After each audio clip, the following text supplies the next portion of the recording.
This continent isn't just a landmass. It's a living, breathing mosaic of passion, mystery, and untamed beauty. From its sky-piercing peaks to the rhythm-filled cities that never sleep, this land stirs the soul with every heartbeat. Every time you're drawn by ancient ruins or electrifying street life, it is where adventure dares you to dive in. Welcome to South America.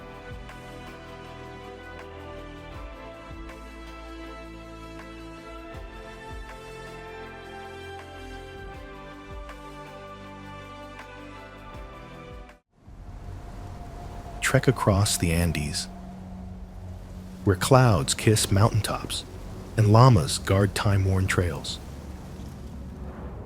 Drift down the Amazon, the world's wildest river, flanked by emerald canopies that echo with the cries of unseen creatures. Then soar above the surreal salt flats of Bolivia, where the sky reflects like a dream. There are many destinations waiting for us. But before we set off, here's a quick quiz for you. Arrange the following letters to form a famous river in South America.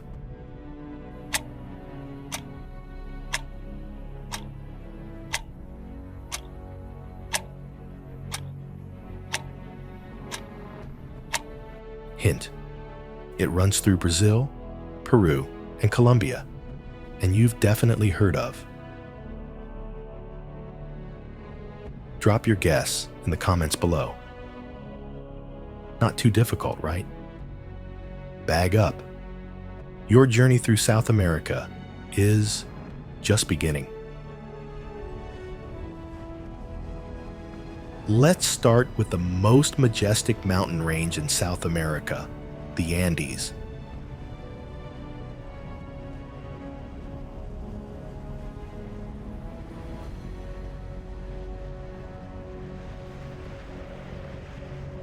The Andes are the longest continental mountain range in the world, forming a continuous highland along the western edge of South America.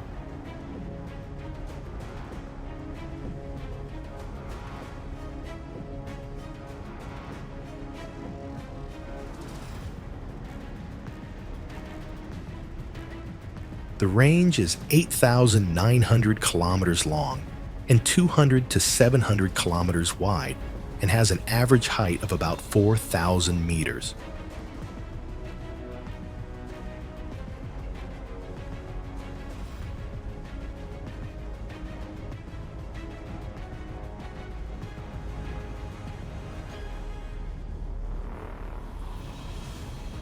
The Andes extend from south to north through 7 South American countries: Argentina, Chile, Bolivia, Peru, Ecuador, Colombia, and Venezuela.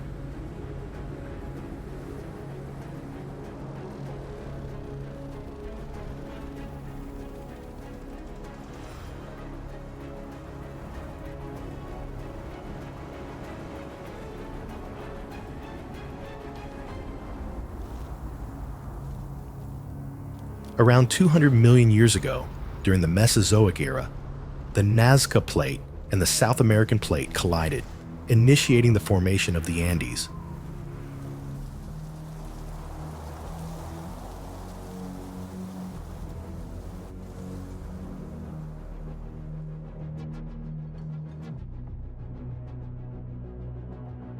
The collision of plates triggered the subduction of the denser oceanic Nazca Plate beneath the lighter continental South American Plate.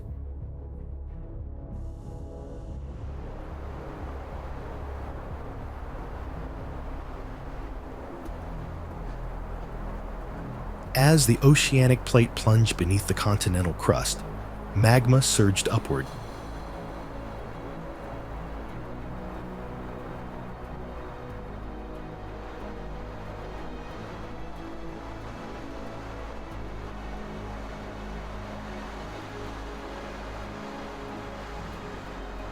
Over eons, intense tectonic movements and volcanic activity combined with uplifting forces, sculpted and elevated the Andes.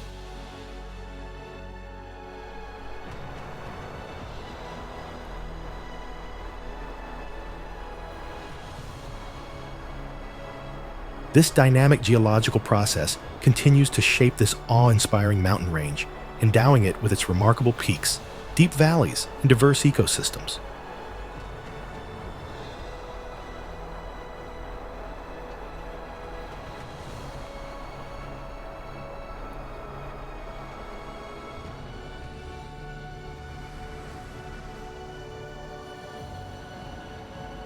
The weather in the Andes mountain ecosystem is unusual because other mountain weather on Earth is unstable as this one.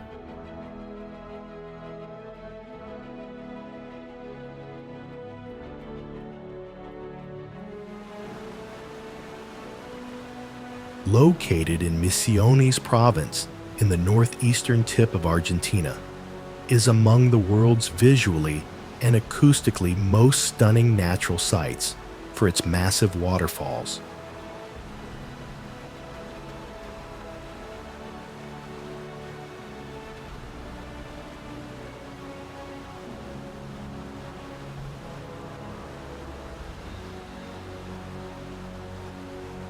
The semicircular waterfall at the heart of this site is some 80 meters high and 2,700 meters in diameter and is situated on a basaltic line spanning the border between Argentina and Brazil.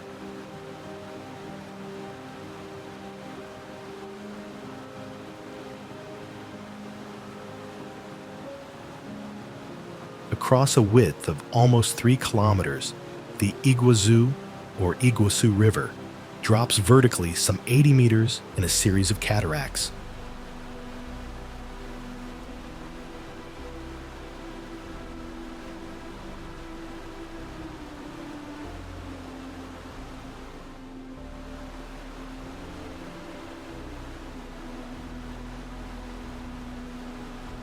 A major portion of the river tumbles into a narrow, semicircular chasm called the Garganta do Diabo.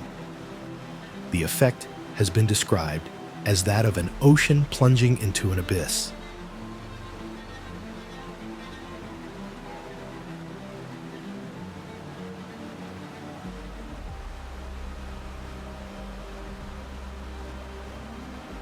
The waterfall area was first proposed to be a national park in Brazil to protect nature for future generations.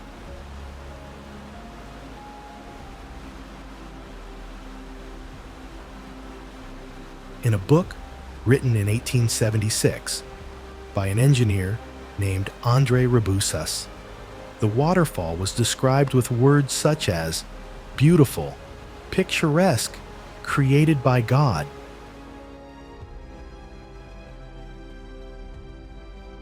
In Argentina, we have to go by boat through a tropical rainforest.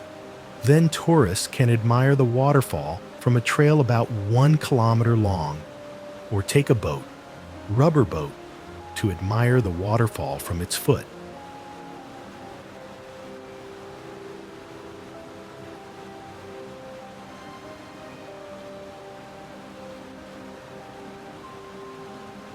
Made up of many cascades producing vast sprays of water, it is one of the most spectacular waterfalls in the world.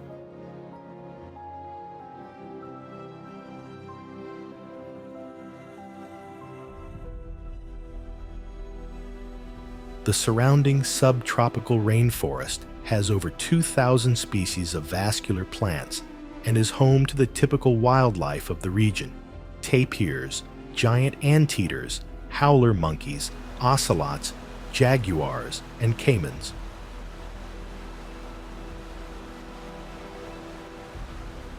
Iguazu Falls were inscribed on the World Heritage List in 1984 for immense ecological significance and the unique biodiversity found within the surrounding areas.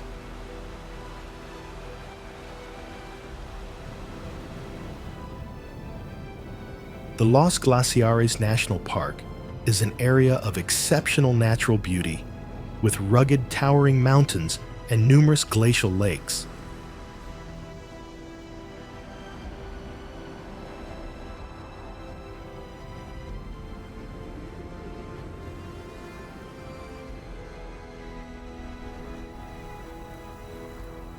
At its farthest end, three glaciers meet to dump their effluvia into the milky gray glacial water, launching massive igloo icebergs into the lake with thunderous splashes.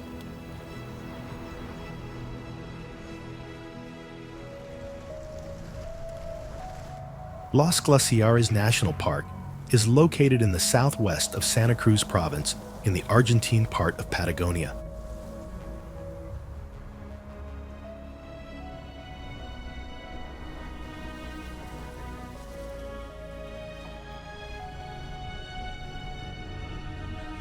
Comprised of a national park and a national reserve, it has a total surface area of 600,000 hectares.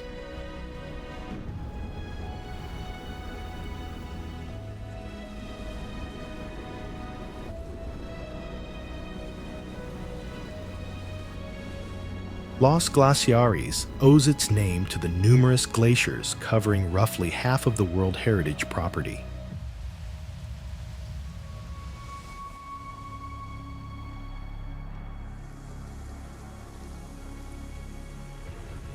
Many of these glaciers are fed by the massive South Patagonian ice field, the most extensive South American relict of the glaciological processes of the Quaternary period.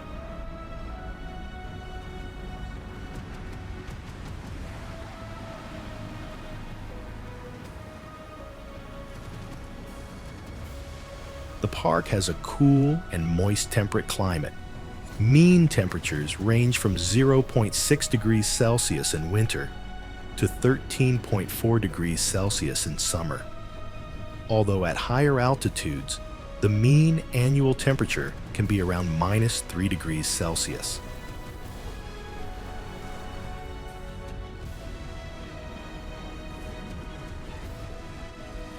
The park receives an average annual rainfall of 500 millimeters in the west and 900 millimeters in the east, which is evenly distributed throughout the year.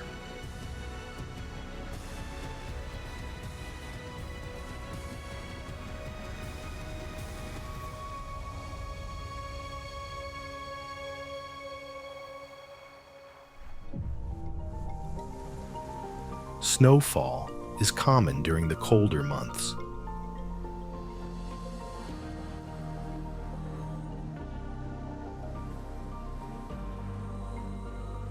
In addition, there are impressive glaciers independent of the main ice field.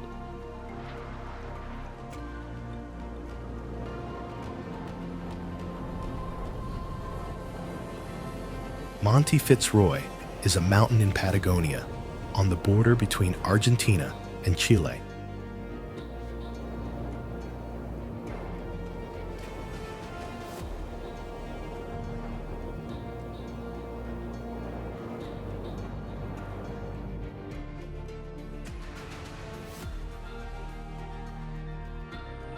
It was first climbed in 1952 by French alpinists Lionel Terray and Guido Magnoni.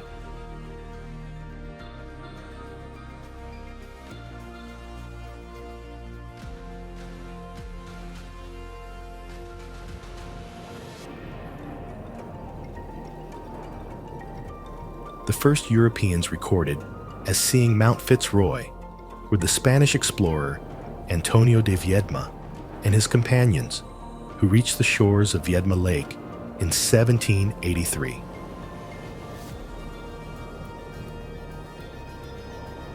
Francisco Moreno, an Argentine explorer, first saw the mountain on the 2nd of March, 1877, and named it Fitzroy in honor of Robert Fitzroy.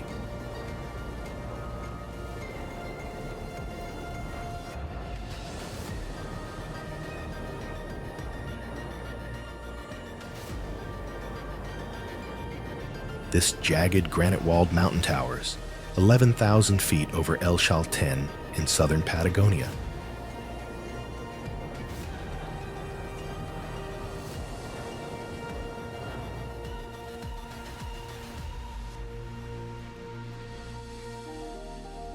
Mount Fitzroy, which typically stands obscured in a haze of clouds, was originally named Chaltén, meaning smoking mountain, in the ancient Tehuelche tribe's dialect.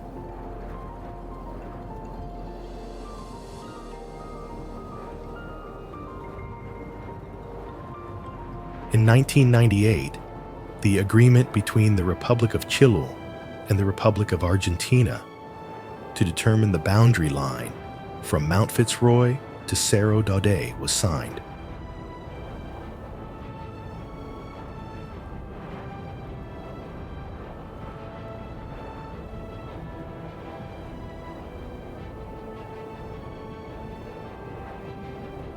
Visitors find the mountain striking, as it's the highest mountain peak in Glacier National Park.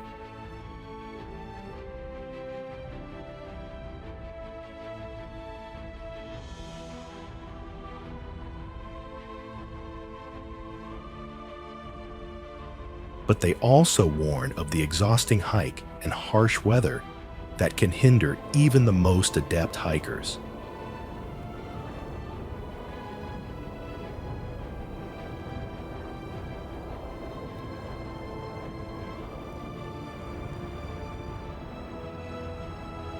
Buenos Aires, the capital of Argentina, is a city known for its perfect blend of ancient and modern beauty.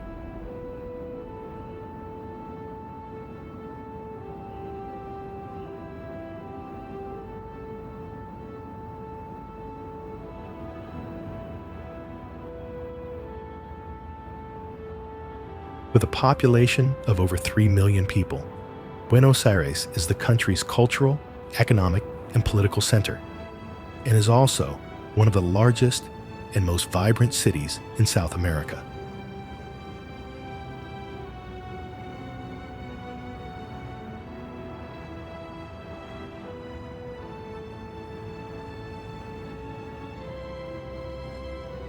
The city boasts diverse architecture, from ancient streets with preserved architecture to modern areas with sparkling high-rise buildings.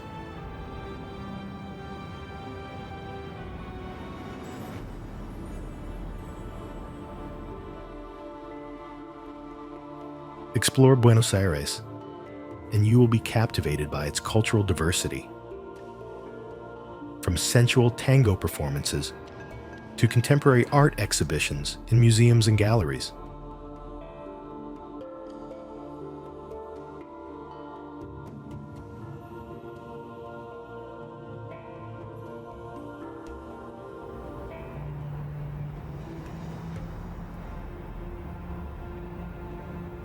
It is a multicultural city that is home to multiple ethnic and religious groups, contributing to its culture as well as to the dialects spoken in the city and in some other parts of the country.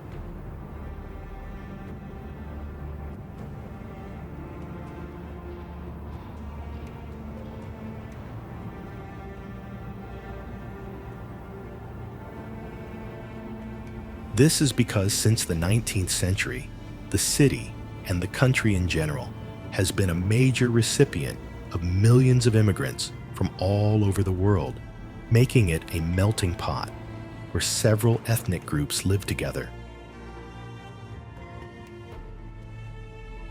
The city of Buenos Aires is located at the northeastern edge of the flat plain known as the Pampas, which occupies the agricultural heartland of Argentina.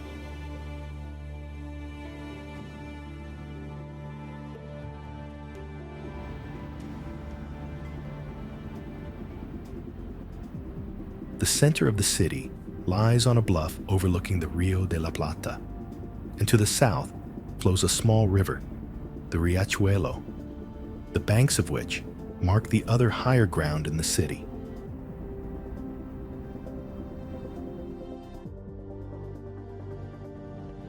The rest of the city is laid out on the floodplains of the rivers, virtually without significant elevations.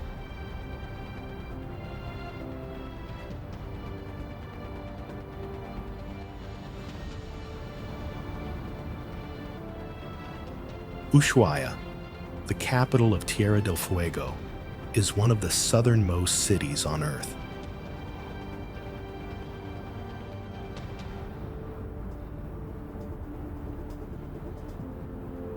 Since its discovery by Magellan in 1520, the Tierra del Fuego archipelago, the wild southernmost tip of the Americas, has gradually become an indispensable destination for tourists visiting this region.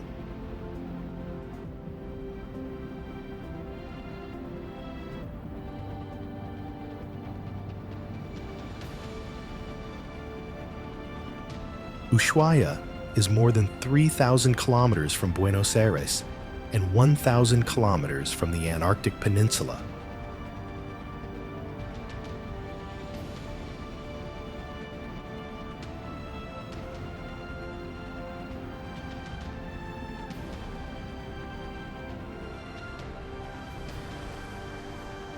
This is an area with one of the most diverse landscapes.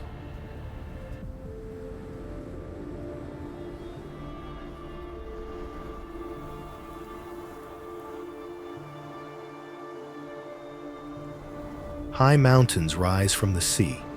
Valleys and ravines have been carved out of rock since the last ice age.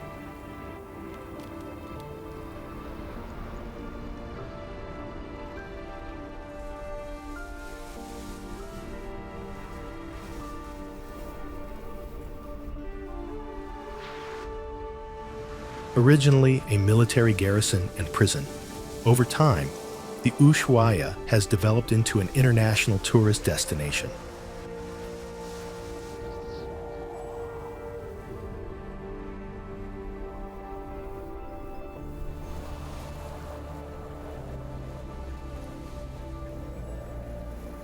The combination of unique landscapes, rich flora and fauna, and special cuisine has turned this place into an unmissable tourist destination for all visitors.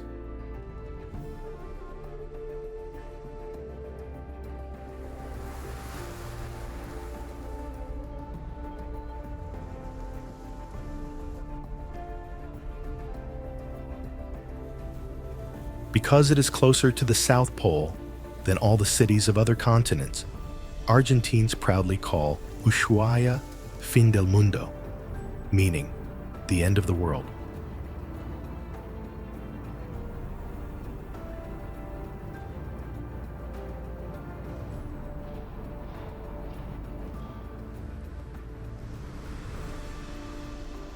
With its remote and rugged location, combined with the harsh climate with frequent storms, fog, hail, and snow, in the early 20th century, Ushuaia was turned into a place of exile for criminals by the government.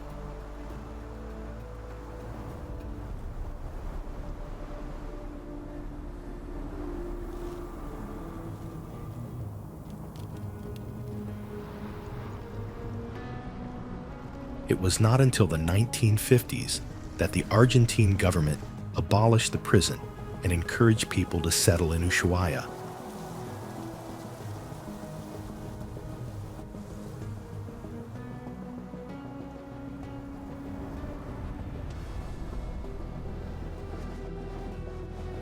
The Quebrada de Humahuaca is a mountain valley that has been in use as a cultural route between the Andean highlands and the plains for over 10,000 years.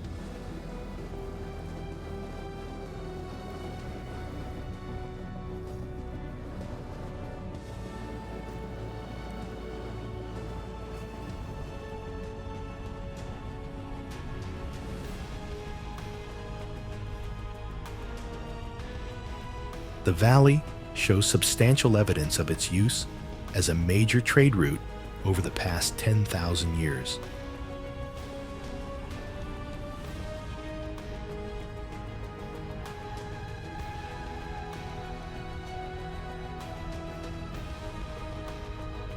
It features visible traces of prehistoric hunter-gatherer communities, of the Inca Empire, and of the fight for independence in the 19th and 20th centuries.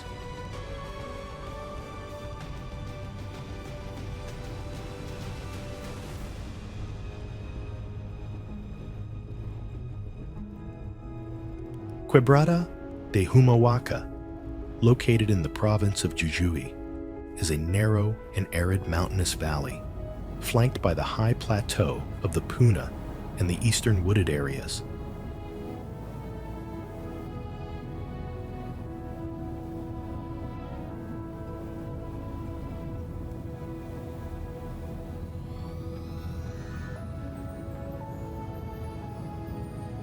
It is located in the northwesternmost portion of the Republic of Argentina and follows the line of a major cultural route, the Camino Inca, along the spectacular valley of the Rio Grande.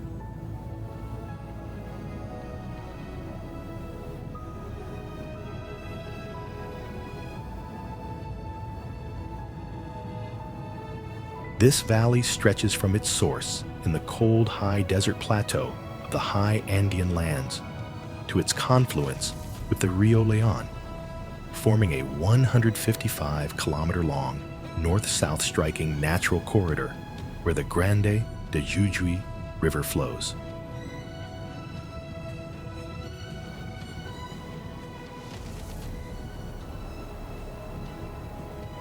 Thus, Quebrada de Humahuaca is an extremely complex heritage system characterized by elements of various kinds inserted in a stunning, impressive, and colorful landscape.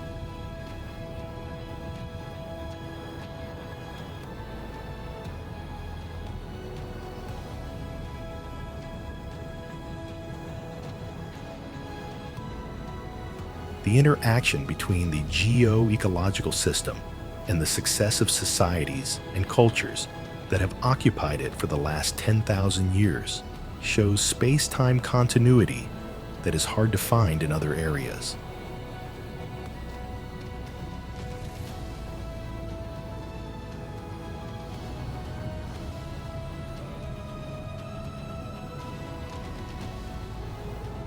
Separated from the ensemble, only a few properties can be considered unique and outstanding.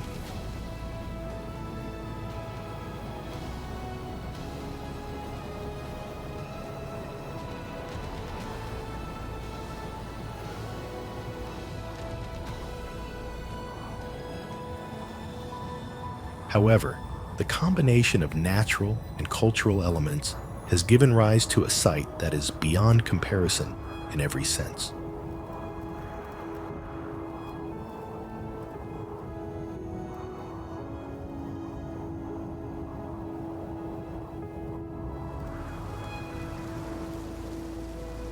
Peninsula Valdez is located in the Argentinian province of Chubut.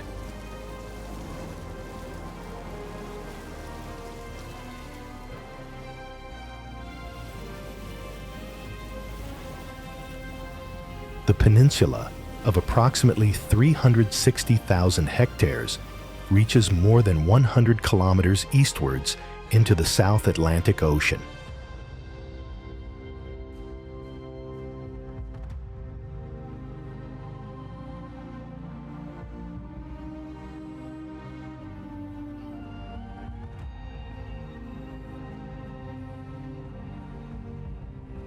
Its roughly 400 kilometers of shoreline include a series of gulfs, including the extensive Golfo San Matias to the north and Golfo Nuevo to the south, both covering several thousand square kilometers.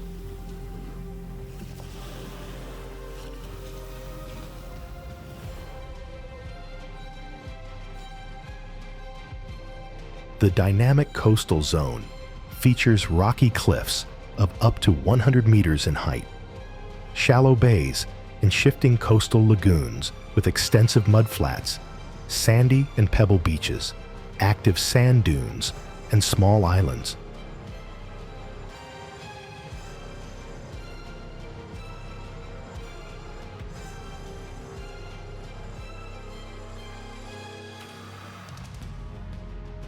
The diverse terrestrial, coastal, and marine ecosystems of Peninsula Valdez contain natural habitats of extraordinary value from both a scientific and a conservation perspective.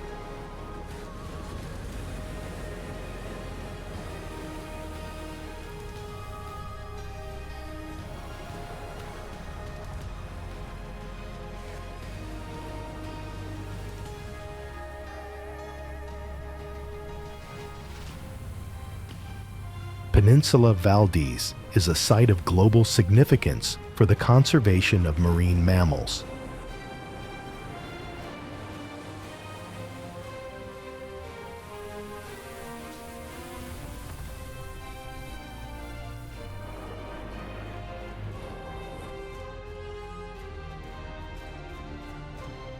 There are important breeding colonies of shorebirds and tens of thousands of nesting Magellanic penguin.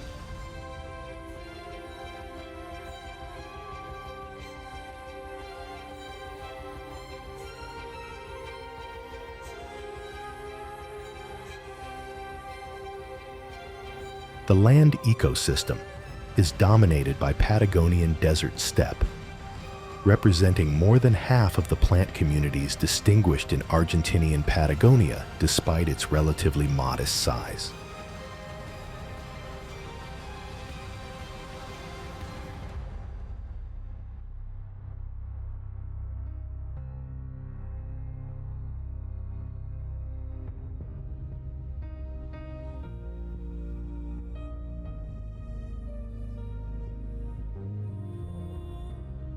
It is home to an important breeding population of the endangered southern right whale, as well as important breeding populations of southern elephant seals and southern sea lions.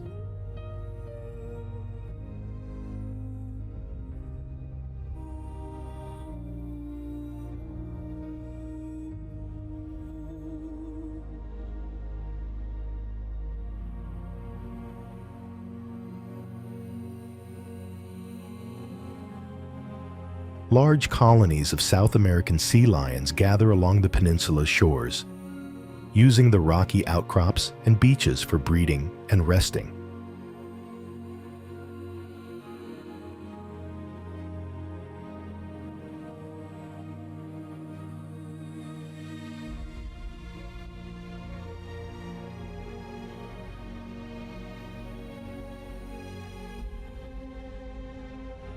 In nearby coastal areas, South American sea lions can also be spotted, thriving in the cool waters and contributing to the region's rich marine biodiversity.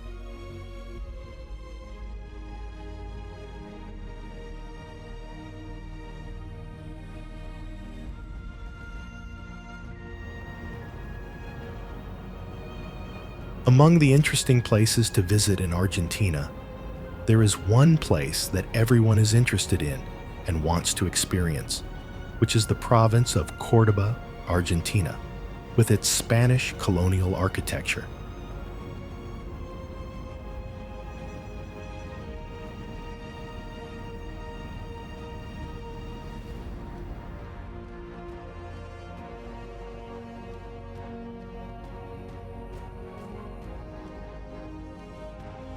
It is also home to the Jesuit Block, a 17th century complex with monasteries, churches, and the original campus of the National University of Córdoba, one of the oldest universities in South America.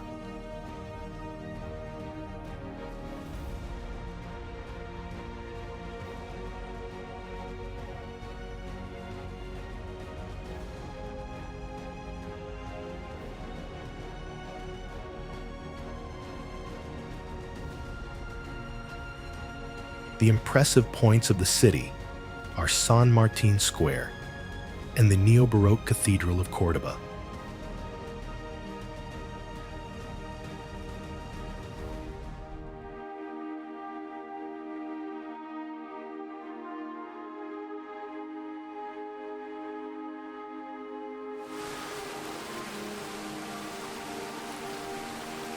However, the beauty lies not only in the capital, but also in the mountains that surround it.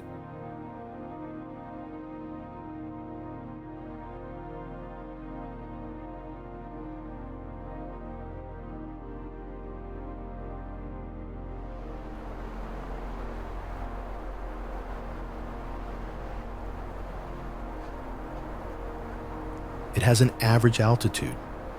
The highest peak is Cerro Champaqui, 2,884 meters above sea level.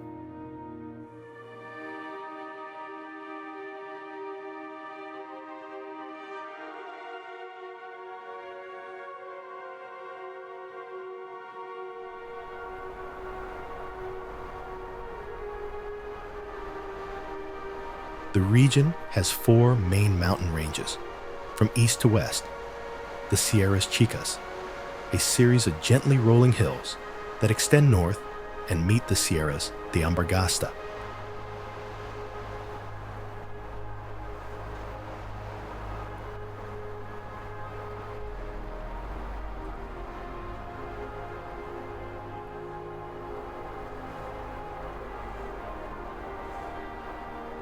To the west are the Sierras Grandes, which extend to the south, where the Sierra de Comechingones.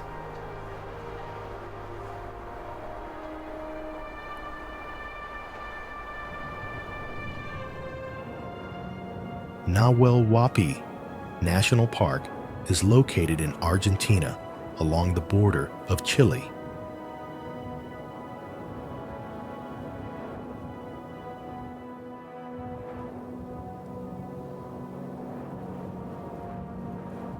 The national park encompasses an area of 2,720 square miles, creating the second largest national park within the country.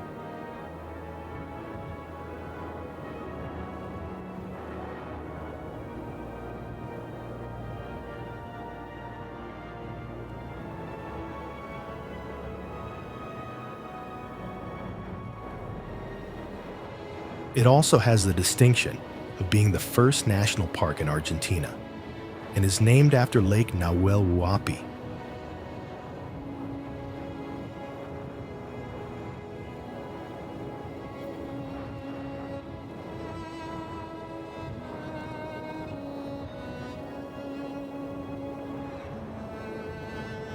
The expansive wilderness available for discovery and exploration is a highlight for many.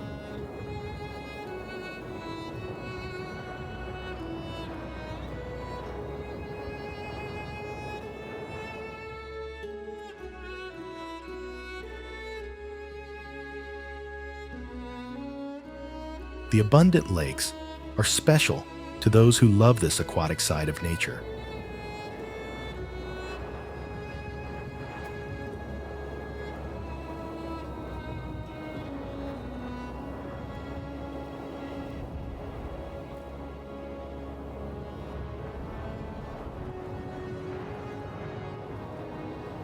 Collectively, the park is mountains and lakes with the neighboring temperate rainforest, providing something for almost every type of nature lover.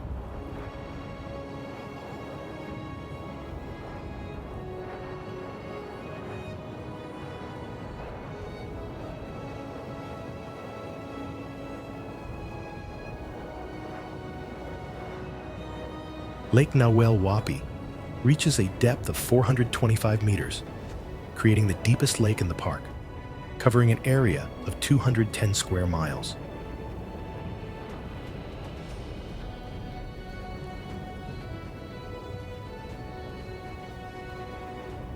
The lake features a variety of fjords, as well as running alongside the splendid Valdivian temperate rainforest.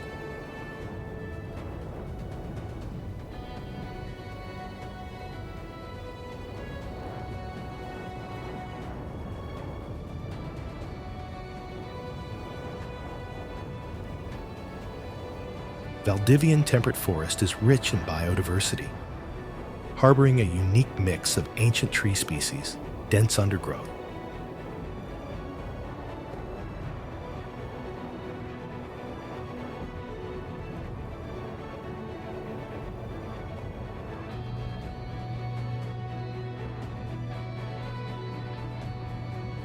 this accounts for half of the park's terrain. Lengas, coihue, Chilean cedar, and cypress are some of the more abundant tree species.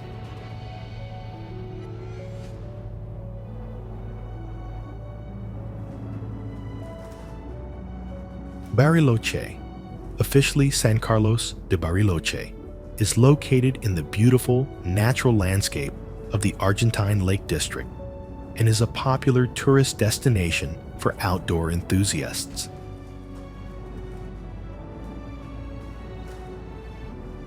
Bariloche, located at the foot of the Andes, was founded in 1902 with an area of 220.3 square kilometers and a population of over 135,755.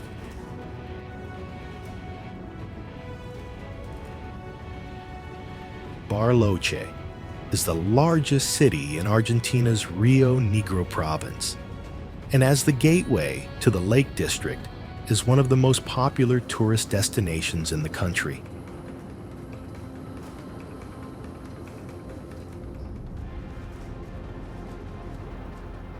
The roots of modern Bariloche come from German settlers who came over from Chile at the turn of the 20th century, once the native population of the area was defeated.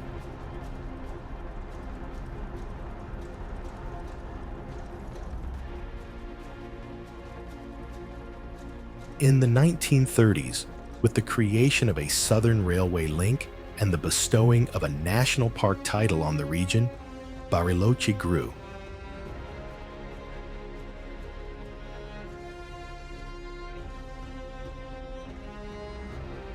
Initially, growth was in an ordered Western European style, but more modern times have seen a somewhat haphazard development.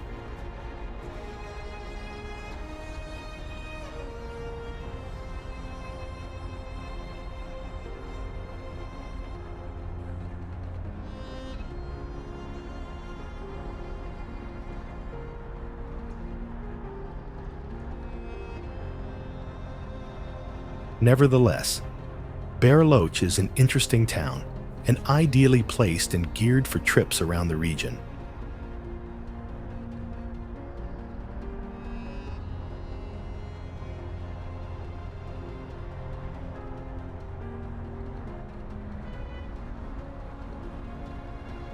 Its rustic, European, Patagonian, alpine buildings have charmed visitors ever since.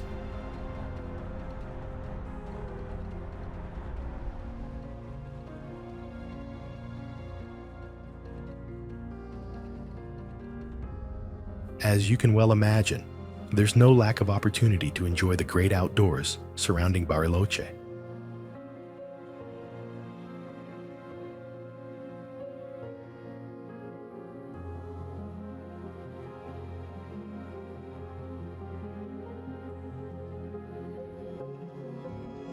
The pristine, natural surroundings provide ideal conditions for more outdoor activities than you can even imagine.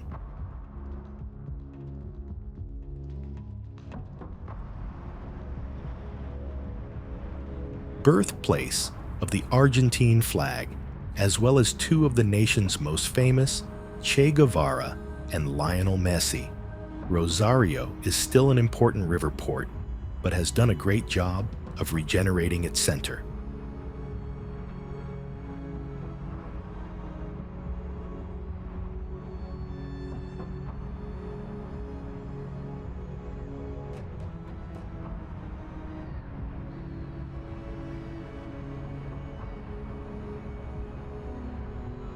The city, located 300 kilometers northwest of Buenos Aires on the west bank of the Paraná River, is the third most populous city in the country after Buenos Aires and Córdoba.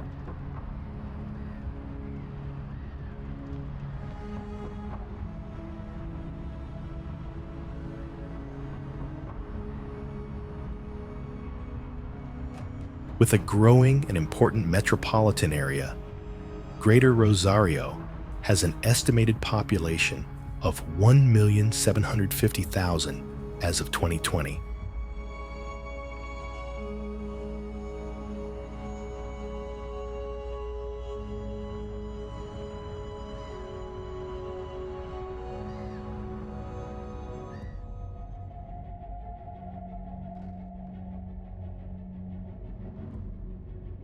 One of its main attractions includes the neoclassical, Art Nouveau, and Art Deco architecture that has been preserved in hundreds of residences, houses, and public buildings.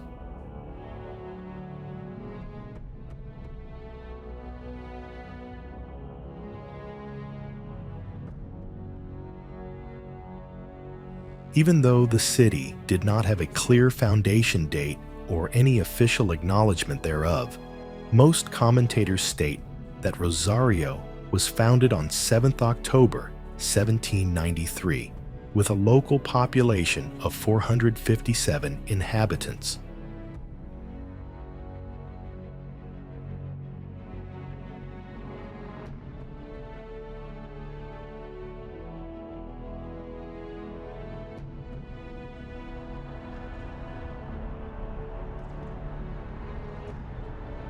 Nonetheless, the town was officially declared a city on 3 August 1852.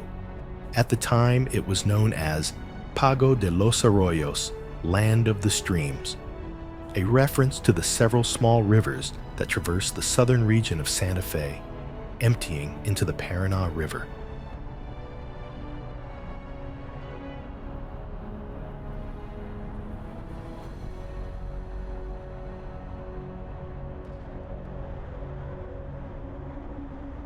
Rosario has many cultural activities in various artistic disciplines with both national and international reach.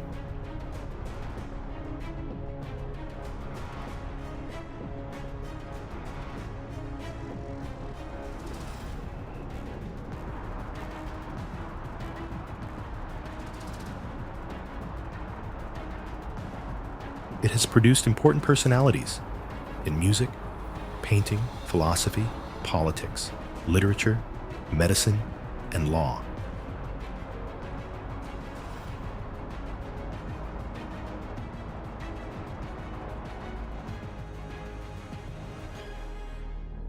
The city has notable theaters such as El Círculo, Sala La Verdén, Broadway, Astengo Auditorium, and La Comedia.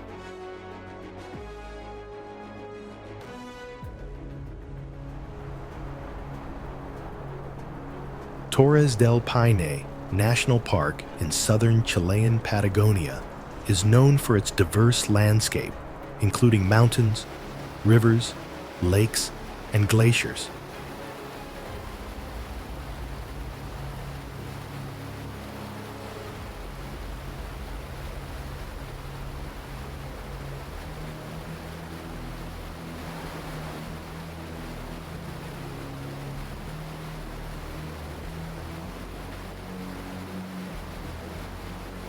The centerpiece of the park is the Cordillera del Pine, located at the transition between the Magellanic subpolar forests and the Patagonian steppes.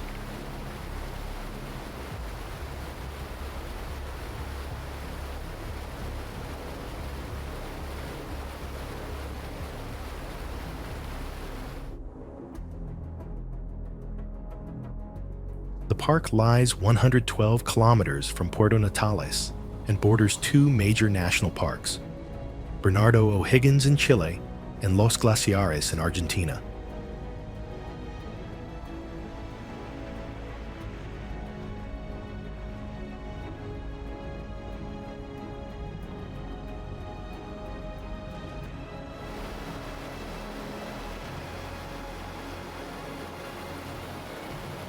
Paine means blue in the Tehuelche language, and the park was established in 1959.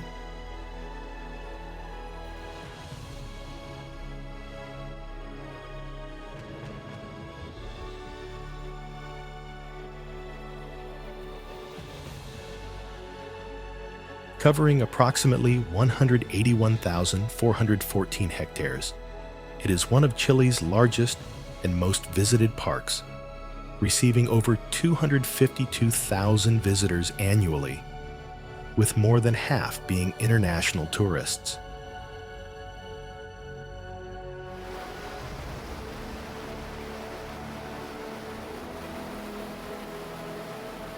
The park is part of the national system of protected forested areas in the Magallanes region, which collectively covers about 51% of the region's land.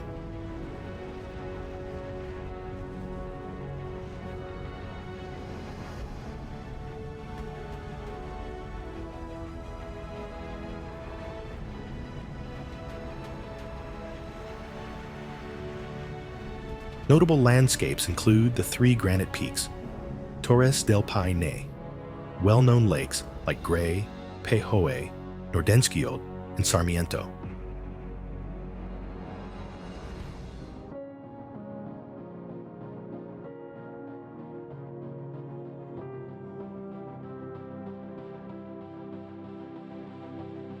It has also included glaciers such as Gray, Pingo, and Tyndall, which are part of the southern Patagonia ice field.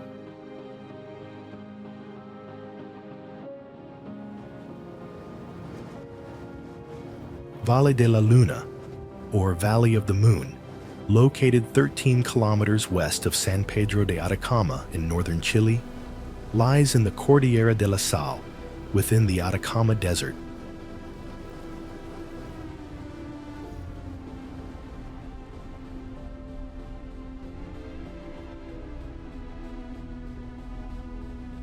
Its wind and water-carved stone and sand formations, dry salt-covered lakes, and sculptural saline outcrops give it a lunar appearance.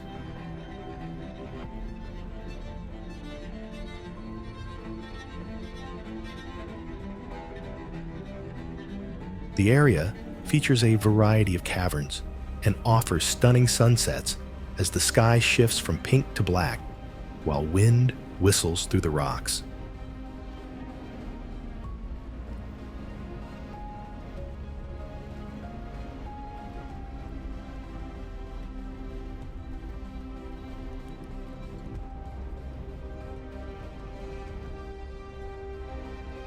Declared a nature sanctuary in 1982, Valle de la Luna is part of the Reserva Nacional Los Flamencos and is known for its unique natural environment.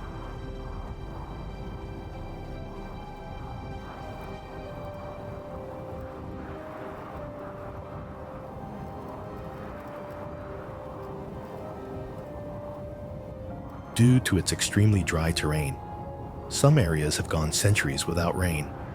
It was even used by scientists to test a prototype Mars rover.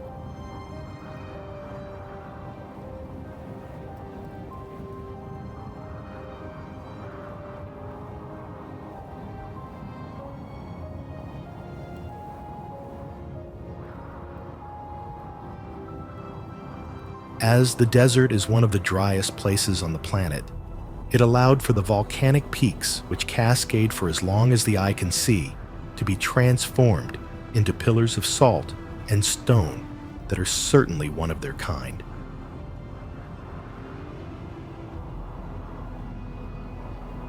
Still, with the various stone and sand formations, the nature is the real artist that created this masterpiece, as winds and water have left their mark on the ground, and the evaporated salt water covers part of it.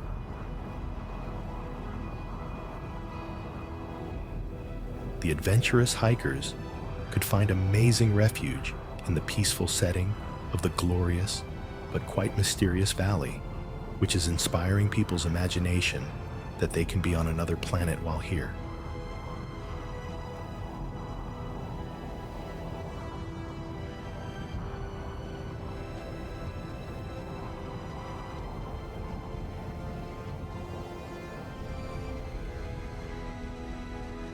San Pedro de Atacama is a unique destination, a place that seems as if it were created for a science fiction movie.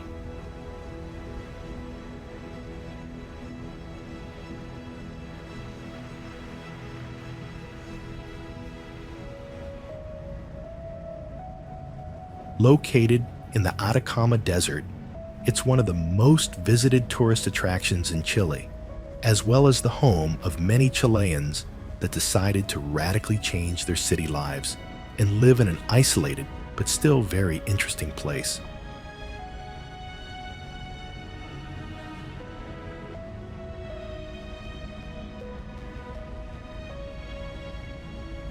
San Pedro de Atacama is a small town that has one main street as its center, called Caracoles.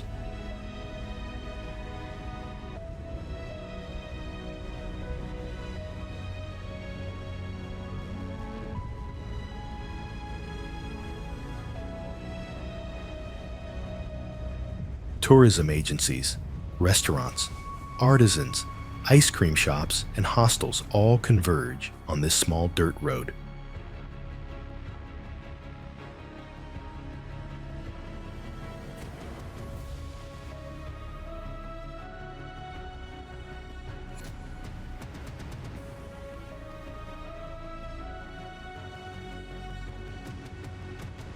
In the morning and the evening, the small street is empty. But once the sun comes out, tourists and locals leave their lodging and homes to wander, book tours, eat and meet people from different countries.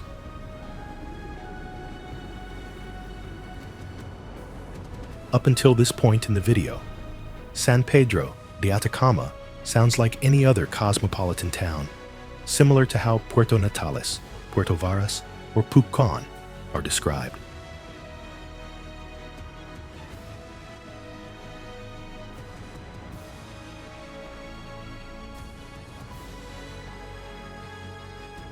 But this town is much different than the others for one main reason. It is in the middle of an extremely dry desert.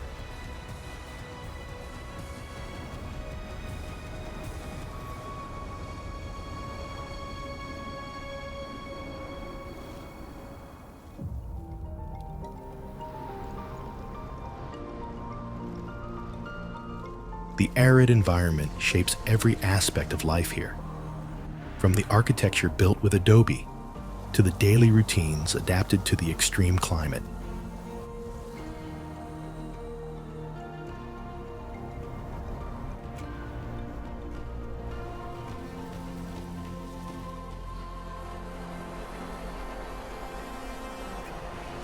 Despite the harsh conditions, the town thrives as a cultural and tourist hub, offering unique access to nearby natural wonders like salt flats, geysers, and lunar valleys.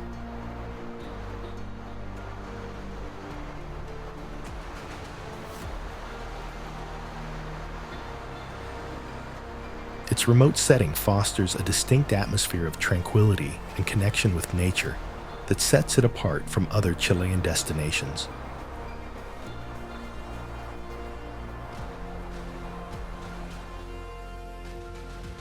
Easter Island, also known as Rapa Nui, is a Chilean special territory in the southeastern Pacific Ocean, famous for its nearly 1,000 monumental moai statues created by the early Rapa Nui people.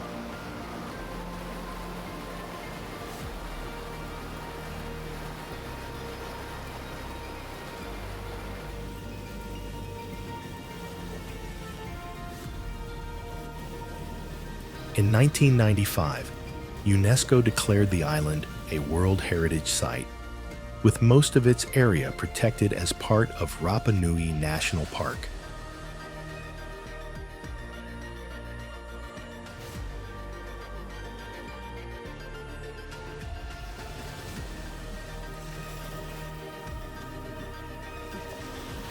Scholars debate the arrival time of the Polynesian settlers, with studies suggesting dates ranging from 800 to 1200 AD.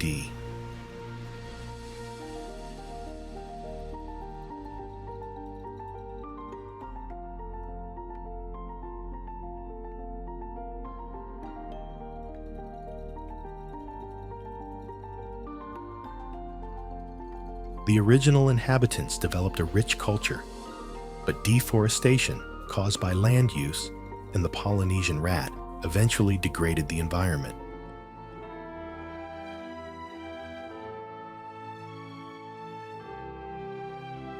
By 1722, when Europeans arrived, the population had declined to 2,000 to 3,000, and later dropped drastically due to disease, slavery, and immigration, reaching just 111 people by 1877.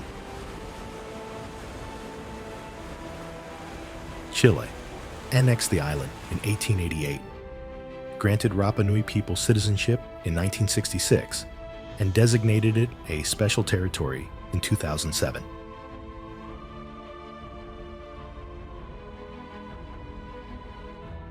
As of the 2017 census, Easter Island had 7,750 residents, with 45% identifying as Rapa Nui.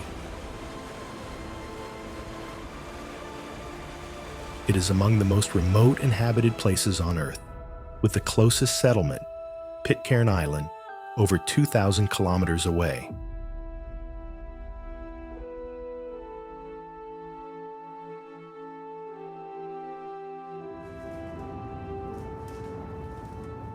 General Carrera Lake is a deep lake located in Patagonia and shared by Argentina and Chile.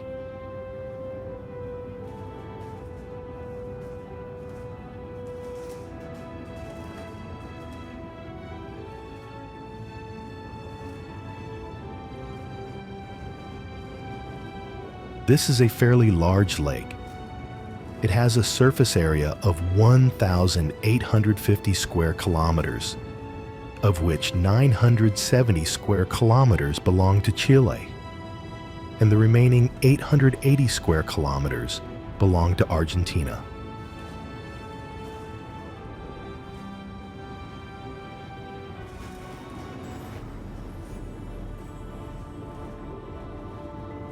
The Great Lake General Carrera is one of the most surreal places to visit in Chile, and possibly all of Patagonia.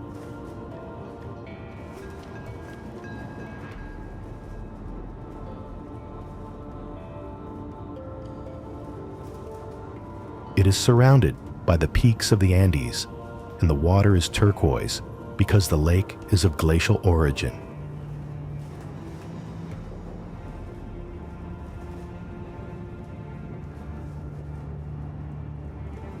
Despite its size, there are only a few small towns around the lake, and because they are so remote, transport options are quite limited.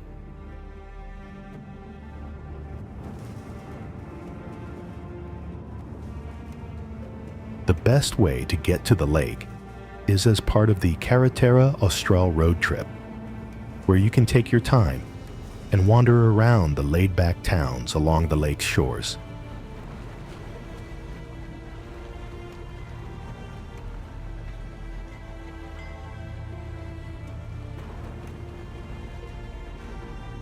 A short but bumpy boat ride from Puerto Rio Tranquilo takes passengers to a series of caves and rock formations.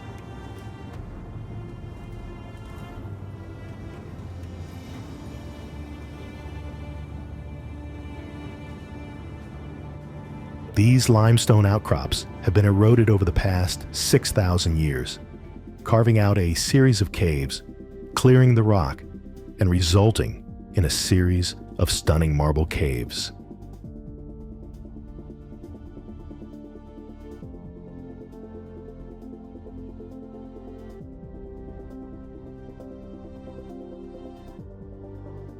The colorful marble caves transport you to another level of contemplation, especially when you ponder the fact that the rocks were polished over thousands of years of geological time.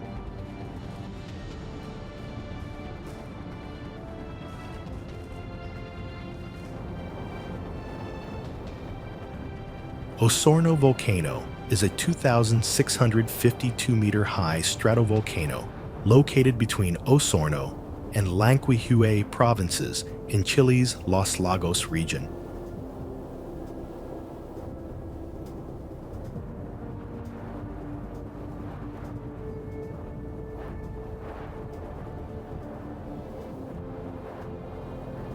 It rises above Llanquihue Lake and overlooks Todos Los Santos Lake, serving as an iconic landmark and reference point for tourism in the area.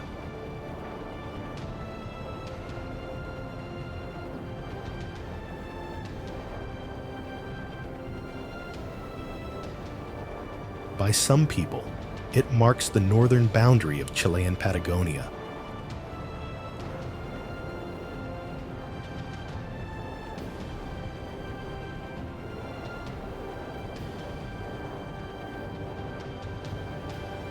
The volcano takes its current name from the city of Osorno, though indigenous peoples used various names such as Puraya, Prarok, and Guanauca.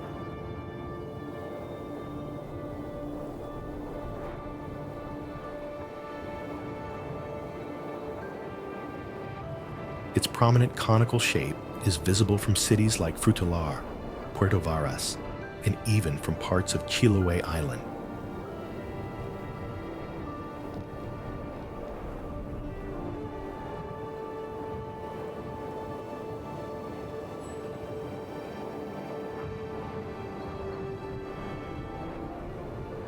Located about 45 kilometers northeast of Puerto Varas, it last erupted in 1869, but remains classified as geologically active.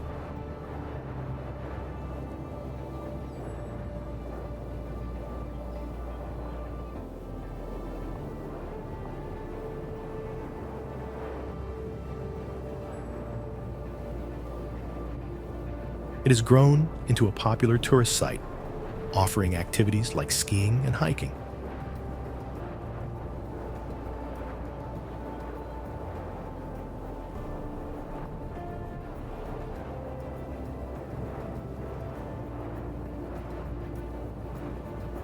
The volcano is accessible via Puerto Clocker, Ensenada, Petrohue, and the nearby town of Las Cascadas.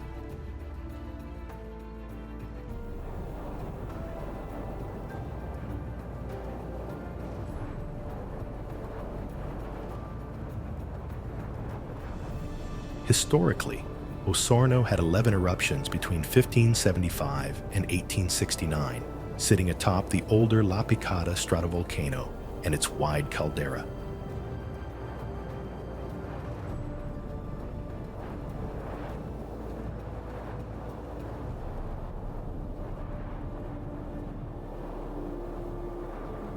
An English naturalist, Charles Darwin, observed an eruption in 1835 during his Beagle voyage, though his related theory about distant volcanoes was partly based on incorrect information.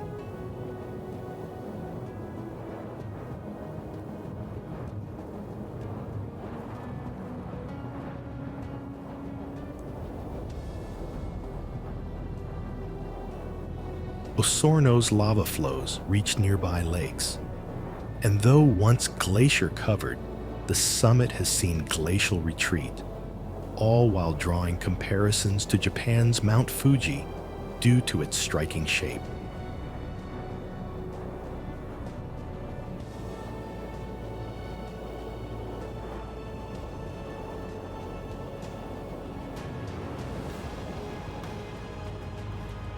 The Chiloé archipelago, located off Chile's coast in the Los Lagos region, consists of several islands, including the main Chiloé Island, characterized by dense forests in the southwest and rolling hills with farmland in the northeast.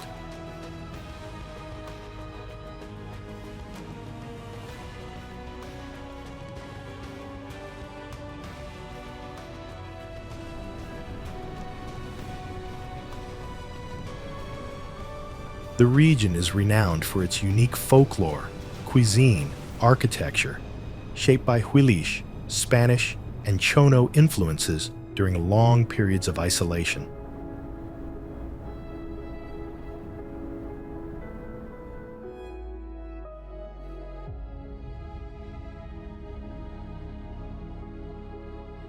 Historically, Chiloé served as a colonial defense stronghold and was the last Spanish possession in Chile, later becoming a base for the colonization of Patagonia.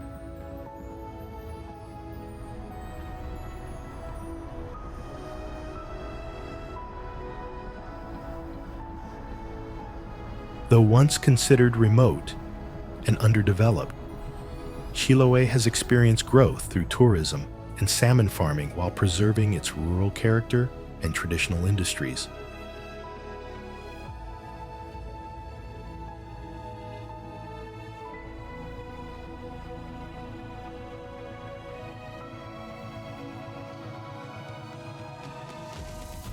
Chiloé Island, the largest in its archipelago at 8,394 square kilometers, is oriented north to south and bordered by the Sea of Chiloé to the east, which separates it from Palena province and contains islands like Quinchao, Lemuy, Tranqui, and the Desertores.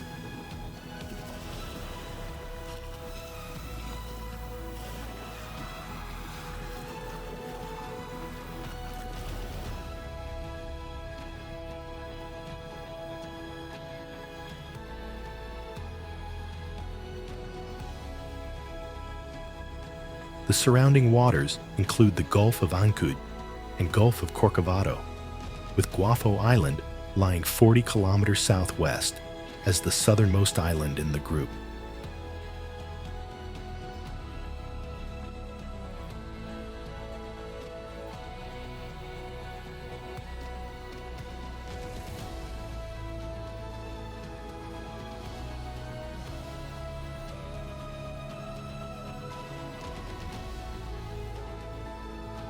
The Aucar Island is separated from mainland Chile by the 2-kilometer-wide Chacao Channel, with its northern and eastern shores providing the best harbors.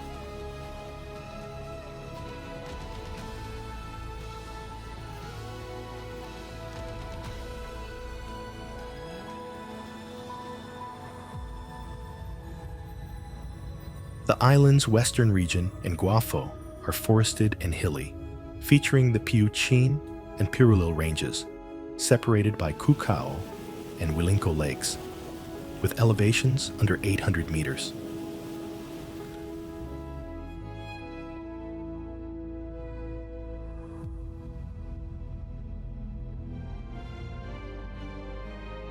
A proposed bridge over the Chacao Channel to replace the ferry has faced resistance from locals concerned about environmental impact.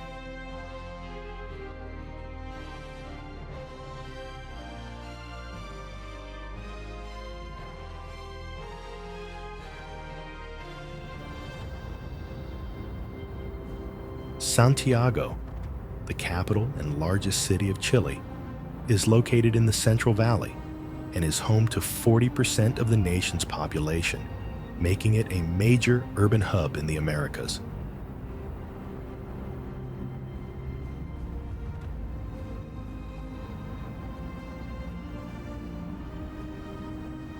Founded in 1541, the city blends colonial-era architecture with modern features.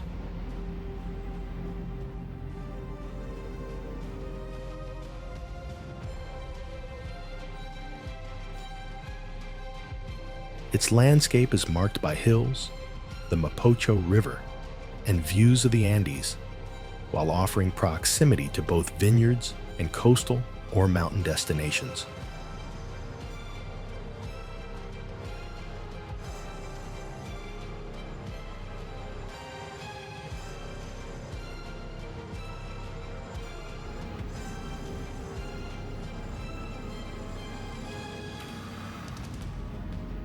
Entering the 21st century, Santiago experienced rapid modernization, marked by urban renewal projects like Plaza de la Ciudadanía and the construction of major skyscrapers such as Titanium, La Portada, and Gran Torre Santiago.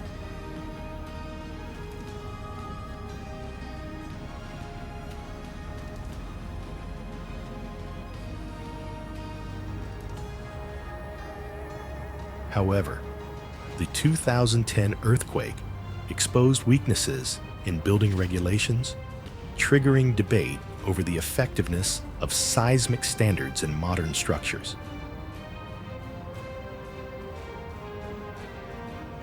As Chile's political and financial center, Santiago houses key government branches and multinational institutions, reinforcing its national and regional importance.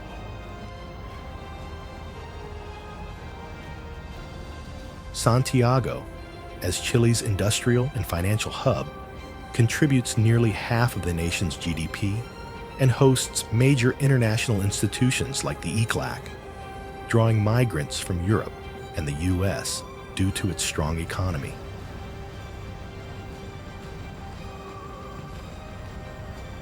Over recent decades, continuous economic growth has transformed the city into a dynamic metropolis with expanding cultural scenes, modern infrastructure, and iconic landmarks such as the Gran Torre Santiago.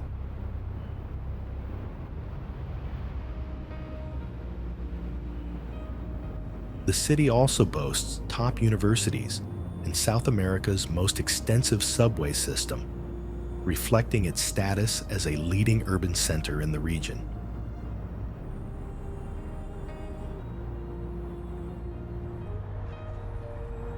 The historic quarter of Valparaíso, located on Chile's Central Pacific coast, exemplifies industrial age heritage tied to international sea trade from the late 19th to early 20th centuries.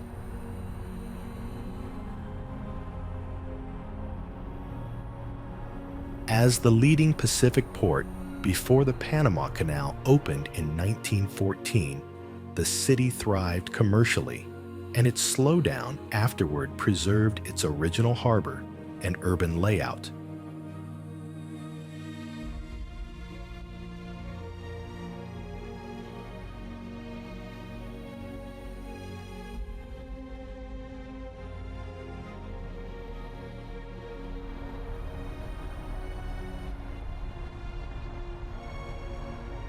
The area spans both the coastal plain and surrounding hills, encompassing 5 distinct neighborhoods that reflect diverse architectural styles and cultural influences.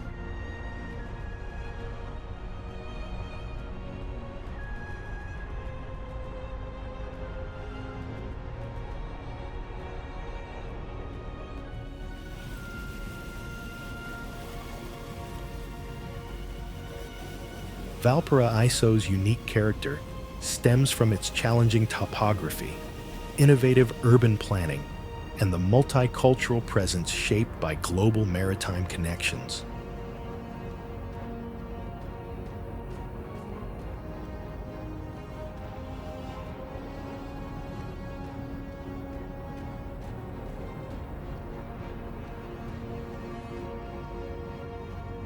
This fusion of geography, infrastructure, and intercultural exchange created a distinctive urban identity unmatched by other Latin American cities.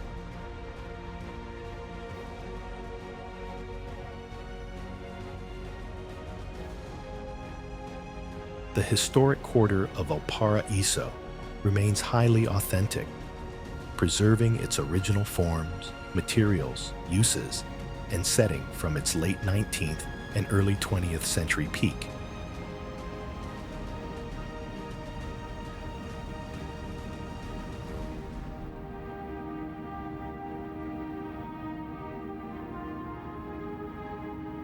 Key features such as its urban layout, architecture, transportation systems, and port infrastructure have been carefully maintained to ensure continuity in function and traditional construction methods.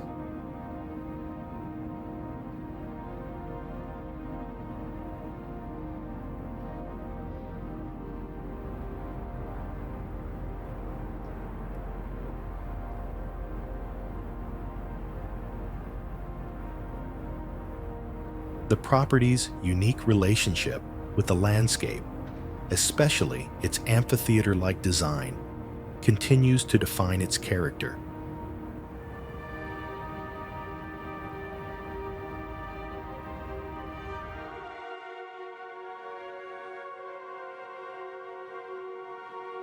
However, challenges persist in conserving this authenticity, as the area is actively addressing damage caused by a 2007 fire and a significant earthquake in 2010.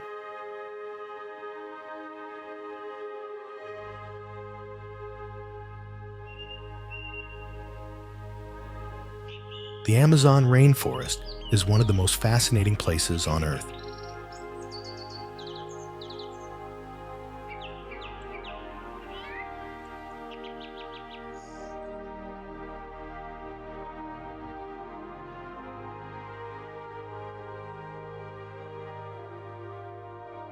If you've seen images or footage of the area, it's easy to be captivated by the breathtaking landscape.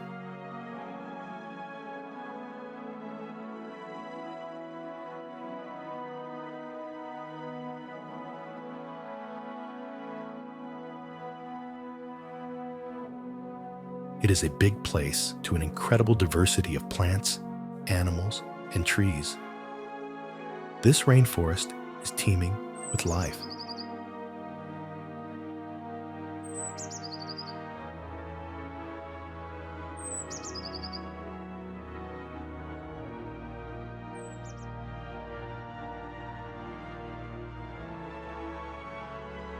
The Amazon rainforest, covering 6 million square kilometers within the 7 million square kilometer Amazon basin, spans 9 South American nations and hosts the largest tropical rainforest on Earth.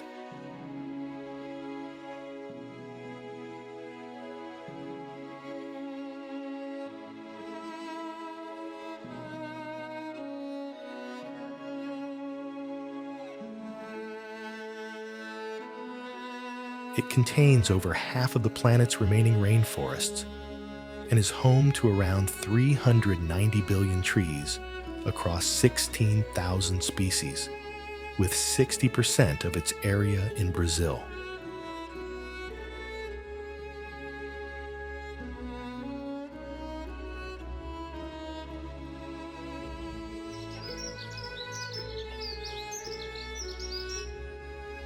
The region supports more than 30 million people from 350 ethnic groups, including 60 largely isolated indigenous communities.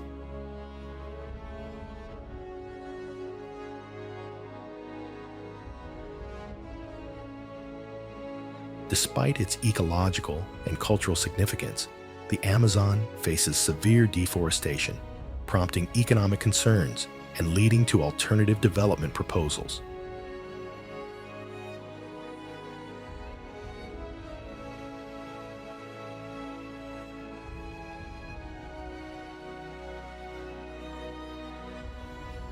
The Amazon rainforest holds the richest biodiversity of any biome on Earth, with 1 in 10 known global species living within its vast ecosystem.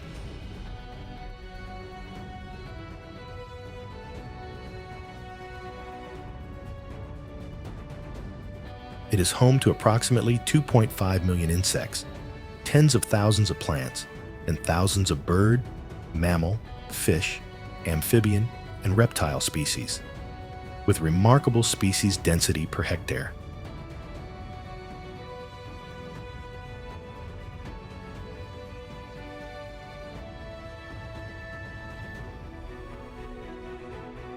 Plant diversity is exceptionally high, with studies showing up to 1,100 tree species in just 0.25 square kilometers and an estimated 438,000 species with economic or social value documented.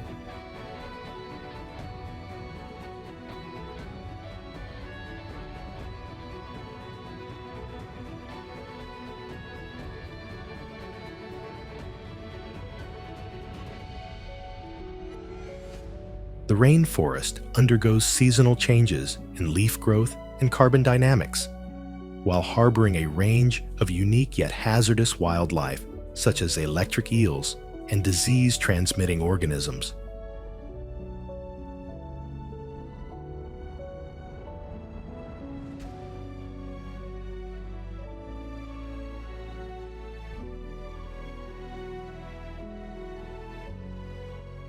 However, this extraordinary biodiversity is under increasing threat from habitat destruction and fire, affecting a vast majority of plant and vertebrate species.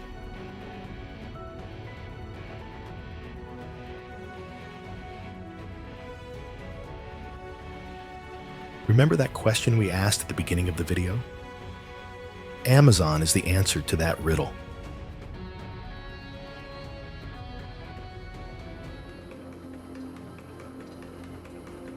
Indeed, this is truly a majestic place and has an important role in our lives, doesn't it?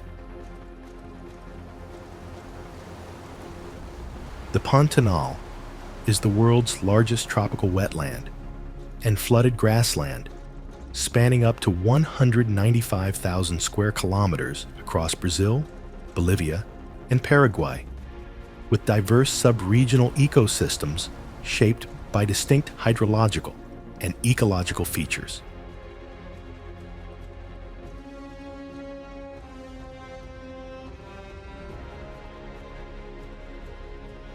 During the rainy season, about 80% of its floodplains are submerged, fostering rich biodiversity through abundant aquatic plant life and dense wildlife populations.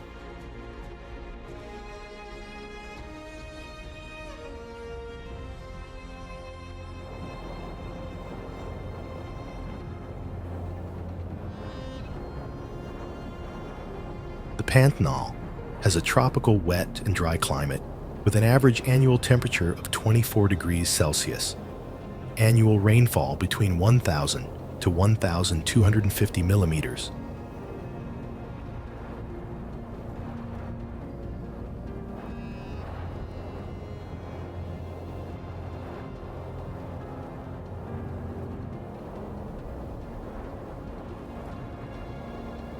The Pantanal floodplain is characterized by seasonal flooding and drying, with soil types varying from sandy and higher areas to clay-rich near rivers, and elevations ranging from 80 to 150 meters above sea level.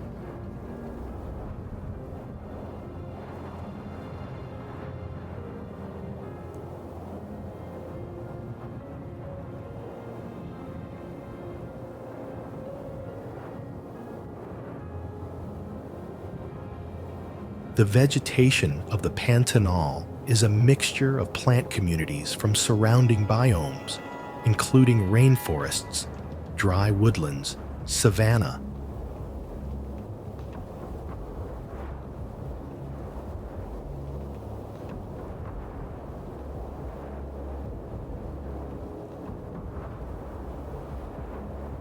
forests are typically found at higher elevations, while grasslands dominate seasonally flooded areas.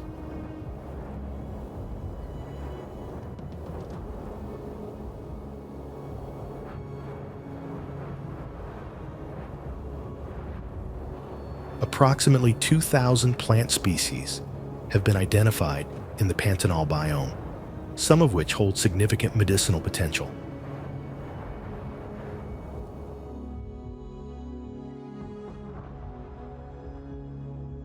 The Pantanal hosts an exceptional diversity of wildlife, including over 460 bird species, 269 types of fish, more than 230 mammals, 141 reptiles and amphibians, and over 9,000 invertebrate subspecies.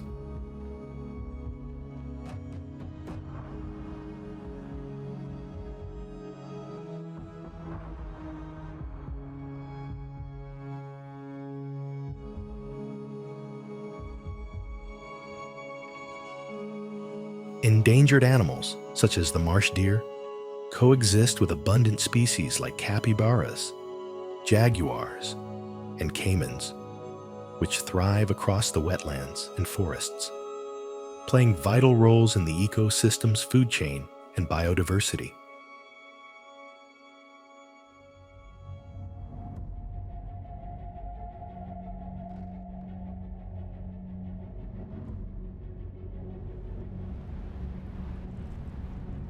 Lençóis Maranhenses National Park, located in northeastern Brazil, spans 155,000 hectares and features a striking landscape of sand dunes and seasonal freshwater lagoons formed during the rainy season.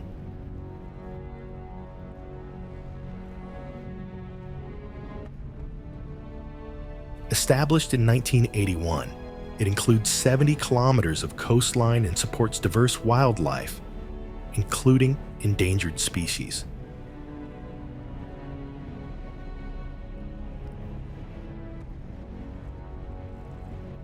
Recognized in July 2024 as a UNESCO World Heritage Site, it is celebrated for its unique natural beauty and ecological significance.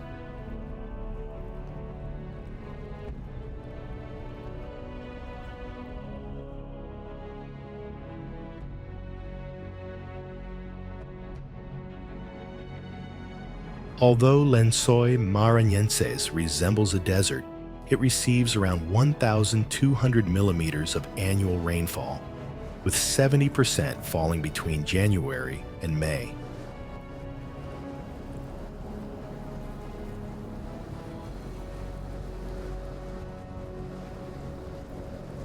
Sand carried by rivers and blown inland by winds forms dunes up to 40 meters high, while seasonal rains create freshwater lagoons that can reach 100 meters in length and 3 meters in depth.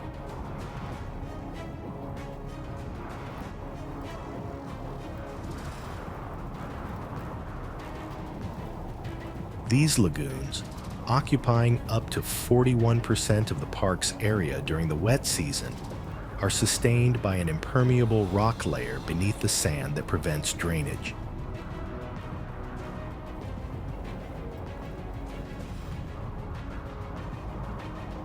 Lagoon waters typically have temperatures between 27.5 degrees Celsius and 32 degrees Celsius, low nutrient content, and gradually evaporate in the dry season, losing up to 1 meter in depth each month.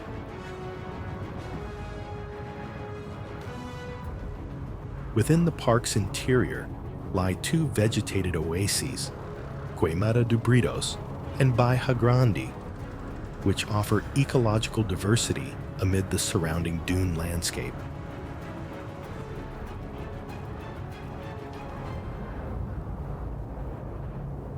Chapada Diamantina National Park, located in Bahia, Brazil, spans over 152,000 hectares and is characterized by rugged terrain and rich biodiversity.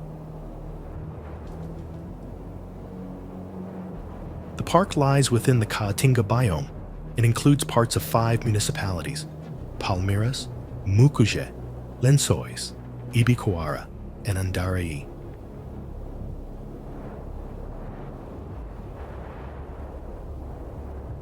It sits atop the Chapada Diamantina Plateau, a region with elevations ranging from 500 to over 2,000 meters, including Bahia's highest point, Pico do Barbado.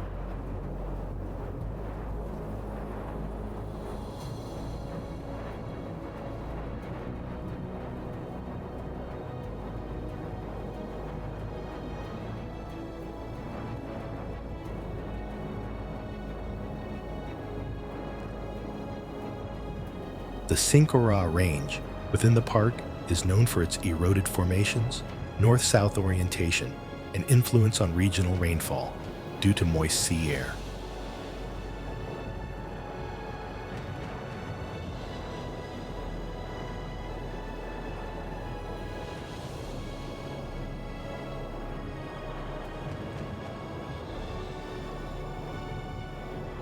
Water systems originating from the plateau drain into major rivers like the São Francisco, Tocantins, and Paraguaçu.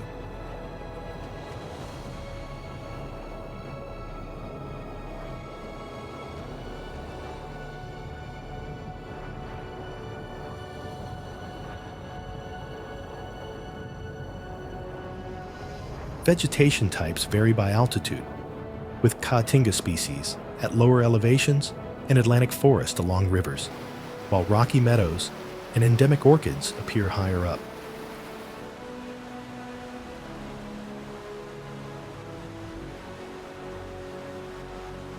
Numerous caves shaped by river systems are scattered throughout the park, adding to its geological diversity.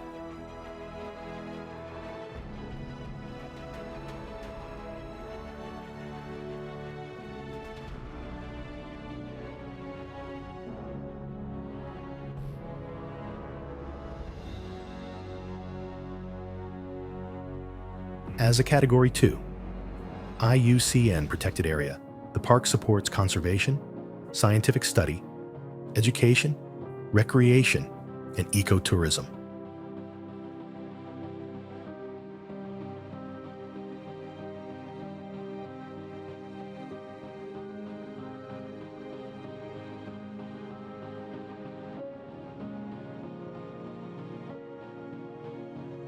Chapada Diamantina National Park stands as a vital natural sanctuary, where striking geological formations, diverse ecosystems,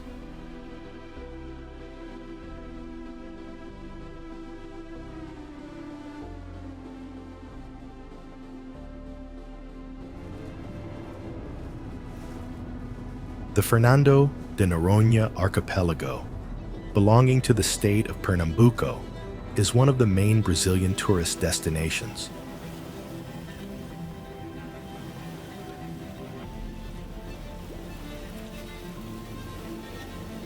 Being made up of 21 islands, the region offers a diversity of immersive experiences with nature and local communities.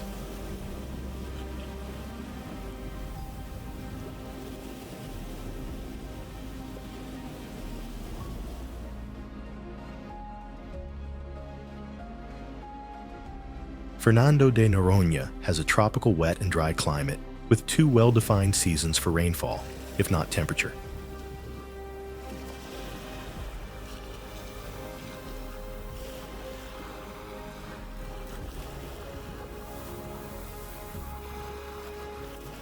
The rainy season lasts from February to July.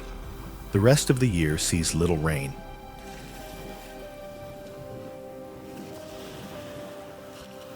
The temperature ranges, both diurnal and monthly, are unusually slight.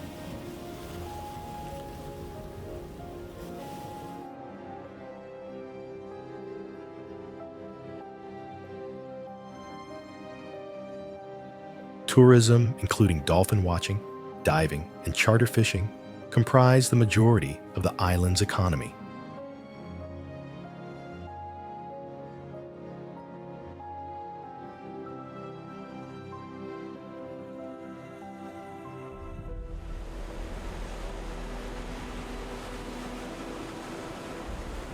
The island is served by Governador Carlos Wilson Airport with regular flights to Natal and Recife.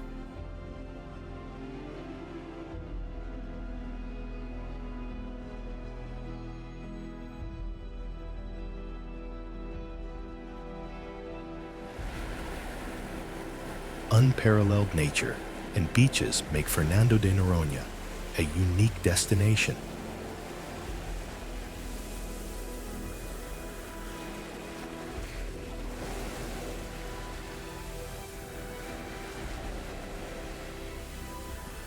Whether relaxing or enjoying the adventures the islands offer, be prepared for unforgettable experiences.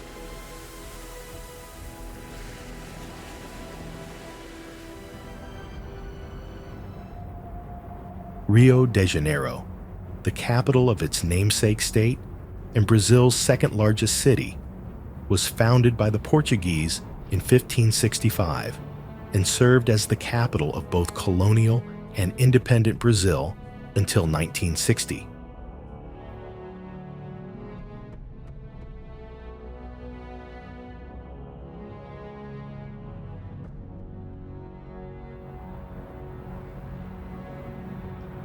Historically significant, Rio was uniquely the capital of the Portuguese Empire when the royal court relocated there in 1808, later becoming the capital of the Brazilian Empire, an early republic.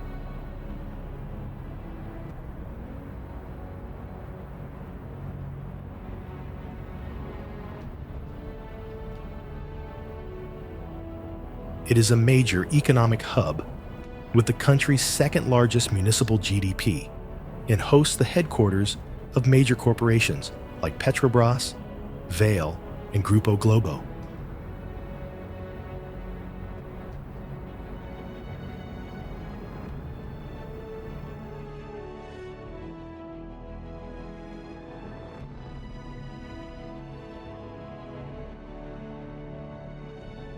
Known globally for its scenic beauty, vibrant culture, and iconic beaches, the city is home to landmarks such as Christ the Redeemer, Sugarloaf Mountain, and the Maracanã Stadium.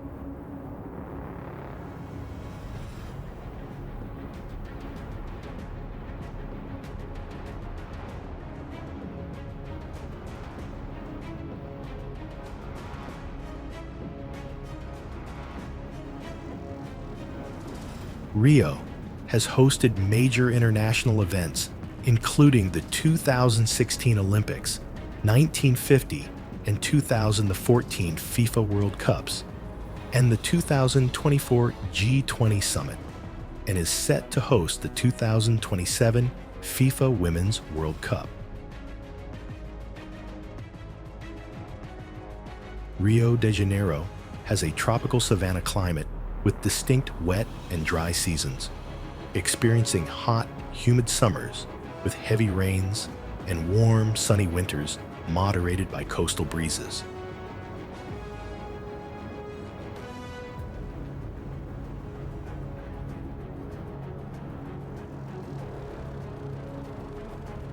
The city is occasionally affected by cold fronts from Antarctica, strong winds, rare frost.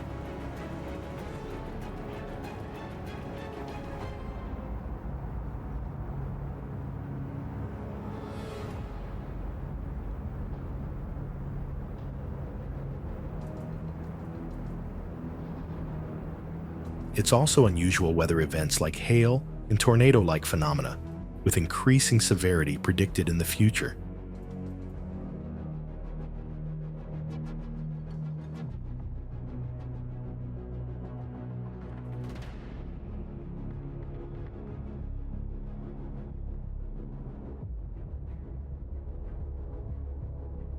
Temperature and rainfall vary by elevation and location, with recorded extremes including a high of 43.2 degrees Celsius, a low of 6.4 degrees Celsius, and intense rainfall reaching 349.4 millimeters in 24 hours.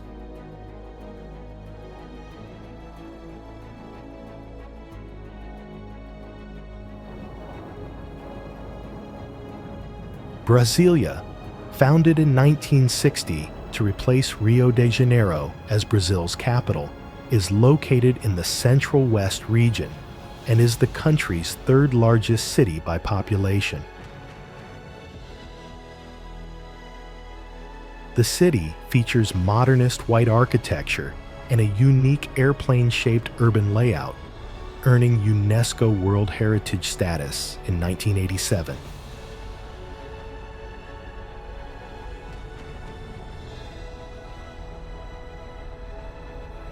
It serves as the seat of all three branches of the federal government and hosts 124 foreign embassies, reflecting its political and diplomatic importance.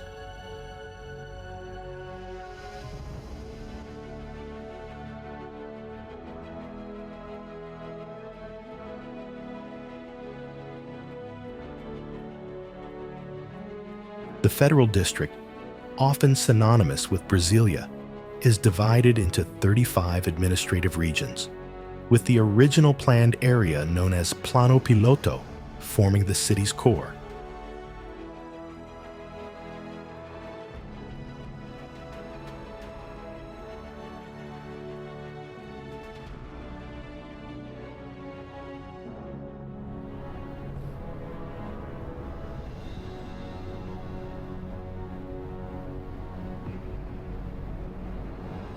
The city is located over 1,000 meters above sea level on the Brazilian highlands in the central west region of the country.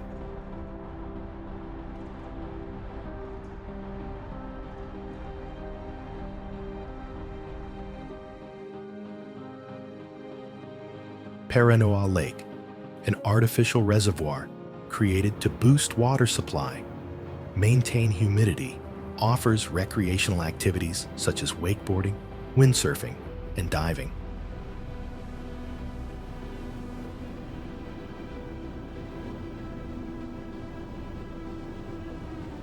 Brasilia has a unique political status as the federal district, which is neither a state nor a municipality and cannot be divided into municipalities according to the Brazilian Constitution.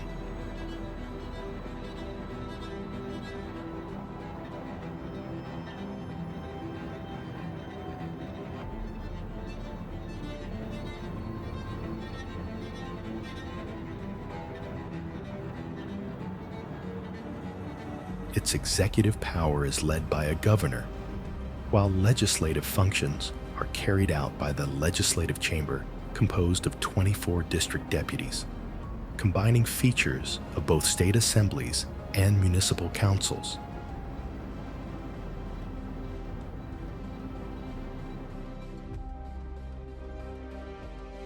The judicial system serving the federal district also serves federal territories, and the district's budget partially relies on a constitutional fund, with a significant portion allocated to public security.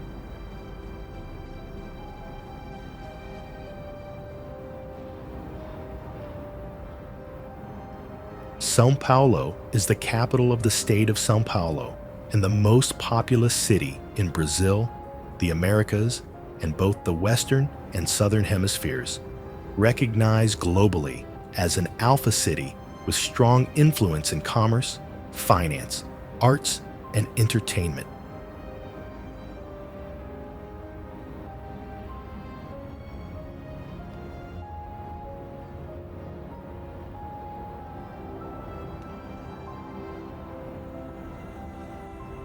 Founded in 1554, it grew economically during the coffee cycle and industrialization, becoming a diverse metropolis home to the largest Arab, Italian, and Japanese diasporas in the world.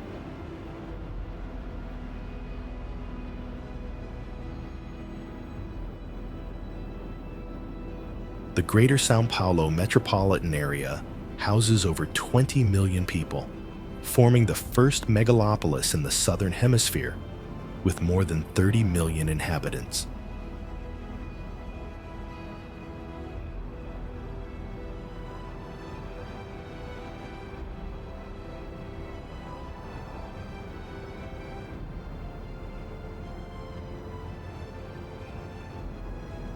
As Latin America's largest urban economy, the city contributes about 10% of Brazil's GDP and hosts B3, the biggest stock exchange in the region, along with numerous financial districts.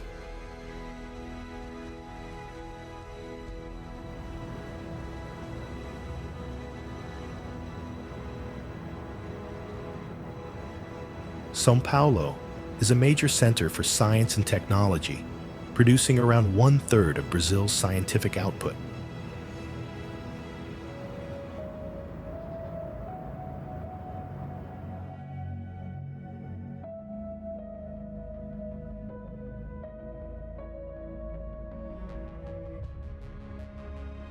The city boasts many cultural landmarks, museums, parks, and hosts major events such as São Paulo Fashion Week, Lollapalooza, the second largest LGBT pride parade worldwide.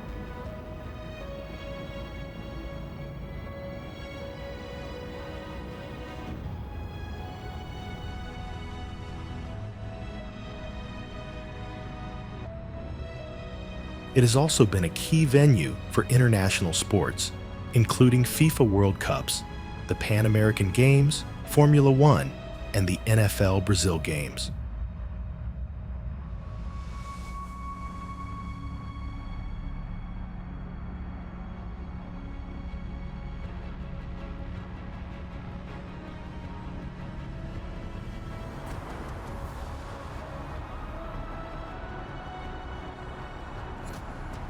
The capital of Brazil's most populous state covers 1,521.11 square kilometers, with its urban area being the largest in the country.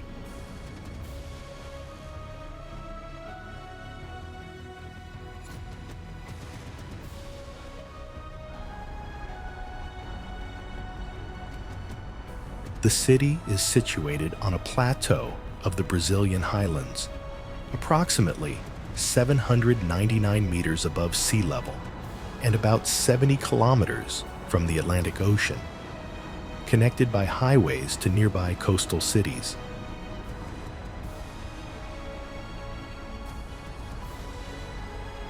Its terrain is mostly rolling, except for the northern region, with higher elevations and remnants of the Atlantic rainforest.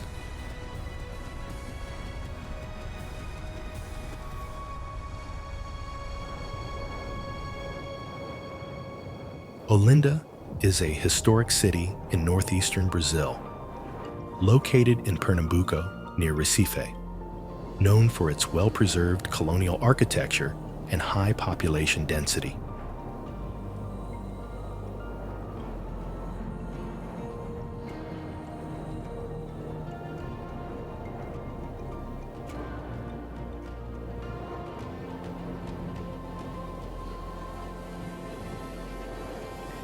Once the capital of the Captaincy of Pernambuco, its historic center was designated a UNESCO World Heritage Site in 1982 due to its cultural significance.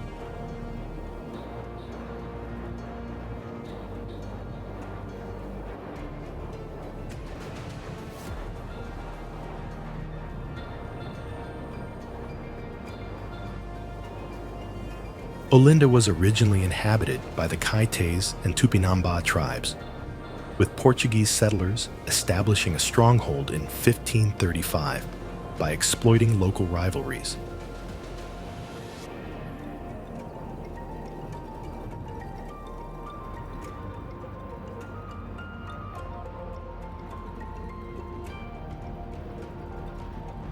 The town became an important colonial center, supported by sugarcane plantations and African slave labor, and was later elevated to a Roman Catholic diocese.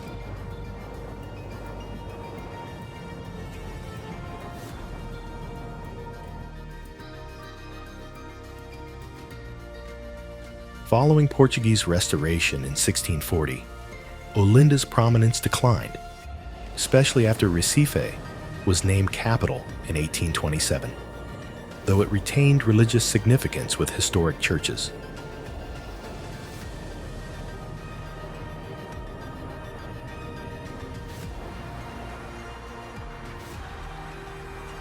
Olinda is a coastal city in Pernambuco, part of the Recife metropolitan region, bordered by the Atlantic Ocean, Recife, and Paulista, with varied terrain of plains and steep hills.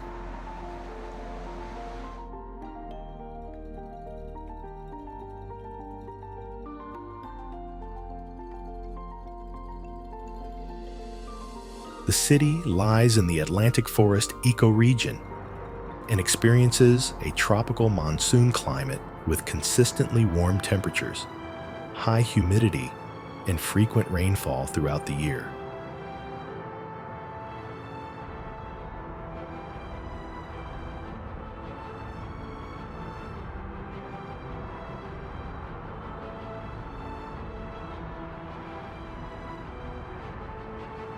Olinda's historic preservation efforts are supported by federal and municipal regulations, including laws from 1985 and 1992, and a 2010 review of the municipal preservation system.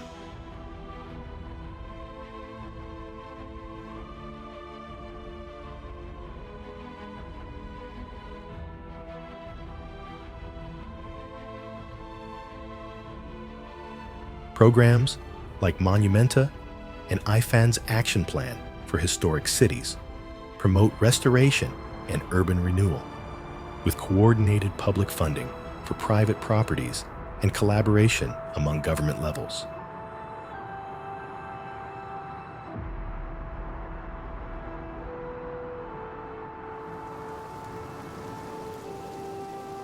Caño Cristales is a vividly colored river located in the Serranía de la Macarena in Meta, Colombia, and serves as a tributary of the Guayabero River within the Orinoco Basin.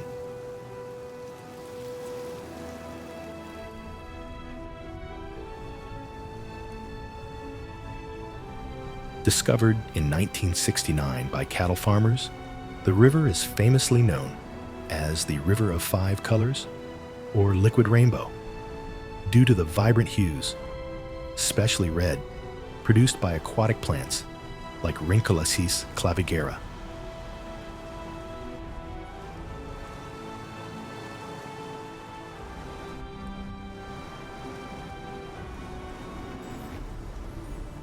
The quartzite formations of the Serranía de la Macarena date back roughly 1.2 billion years, representing the western edge of the ancient Guiana Shield.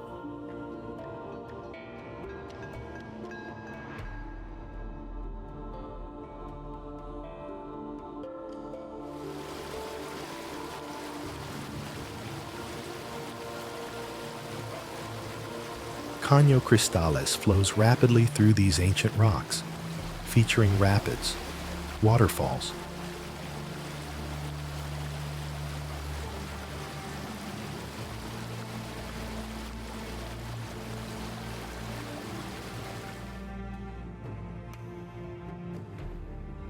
natural depressions called Giant's Kettles, which are gradually enlarged by swirling fragments of harder stone.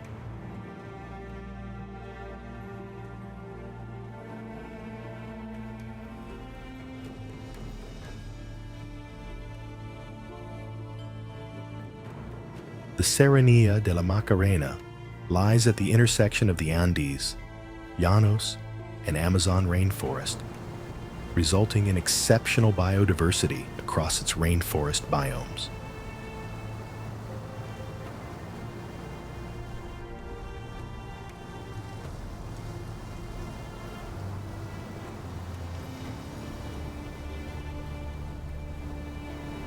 The river's clarity comes from its nutrient-poor waters and absence of suspended particles, allowing aquatic vegetation to thrive.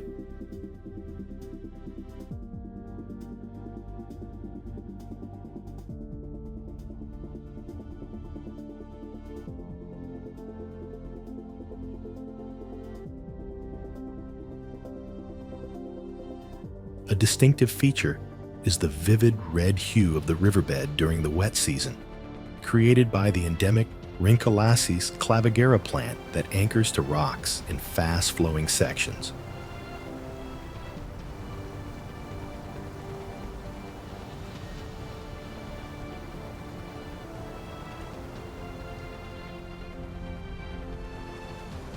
Between late July and November, its multicolored bed attracts thousands of tourists annually, making it a growing ecotourism destination.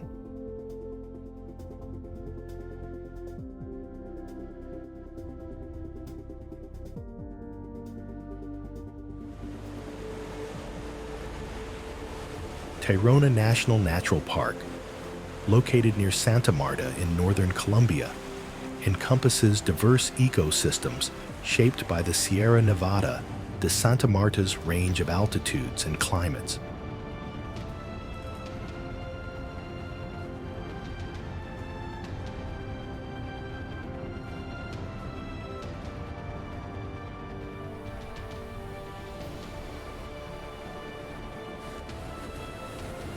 Spanning both coastal and terrestrial zones, the park supports unique biodiversity and ranked as Colombia's second most visited national park in 2022.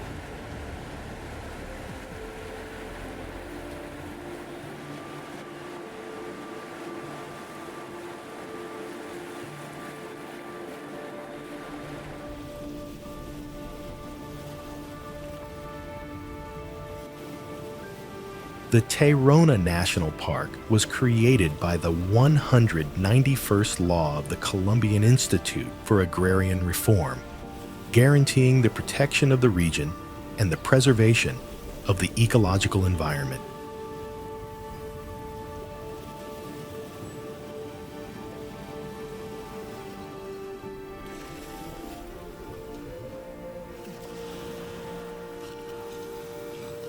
Tayrona National Natural Park covers 150 square kilometers along Colombia's northern Caribbean coast, within the Santa Marta jurisdiction in Magdalena Department.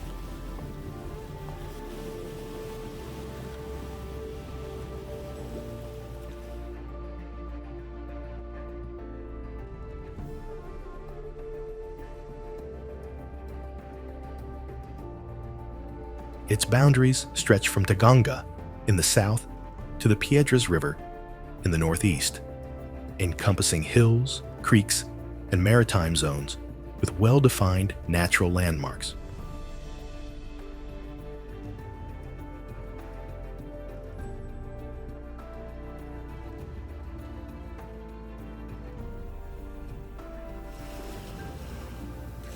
Tayrona National Natural Park preserves archaeological remains of pre-16th century settlements and offers ecotourism facilities like trails and the Chirama Museum.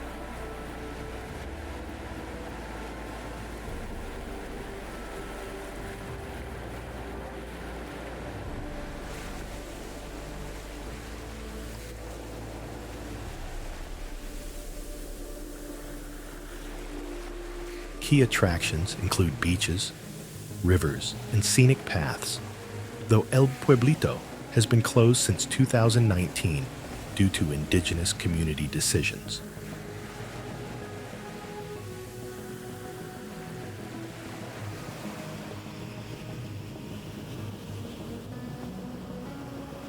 Tayrona National Natural Park is home to a rich variety of wildlife, including 108 mammal species, 300 bird species, and numerous reptiles, amphibians, and aquatic animals.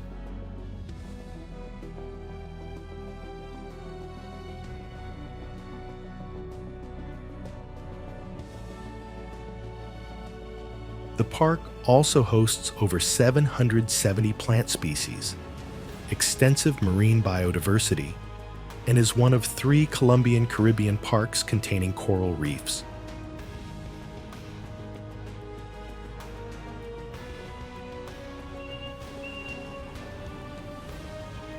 The Cocora Valley, located in Colombia's Central Cordillera, is named after a Quimbayan princess and forms part of the Los Nevados National Natural Park.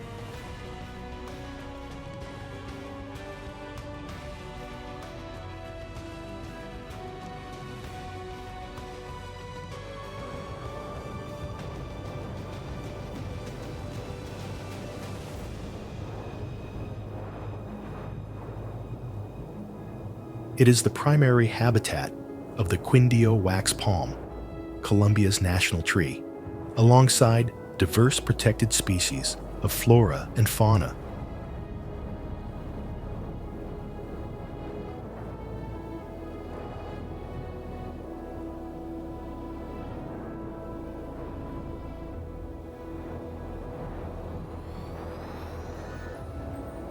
The Cocora Valley lies along the upper Quindio River at elevations between 1,800 and 2,400 meters, about 24 kilometers northeast of Armenia.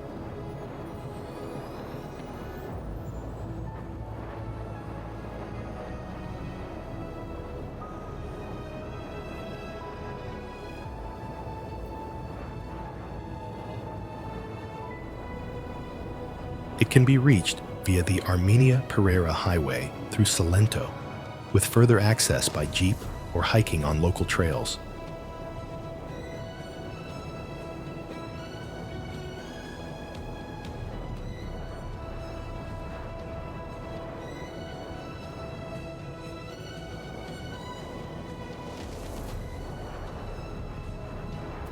The valley is within the 58,000-hectare Los Nevados National Natural Park, encompassing parts of northeastern Quindio.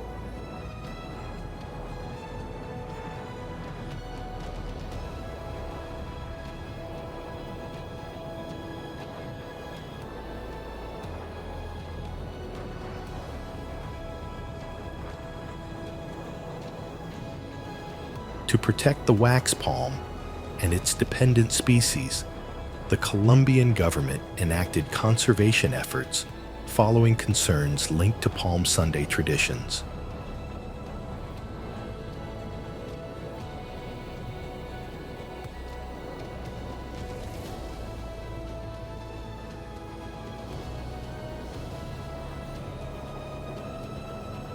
Law 61 of 1985 declared the wax palm the national tree and authorized land acquisition to establish protected areas in the Central Cordillera.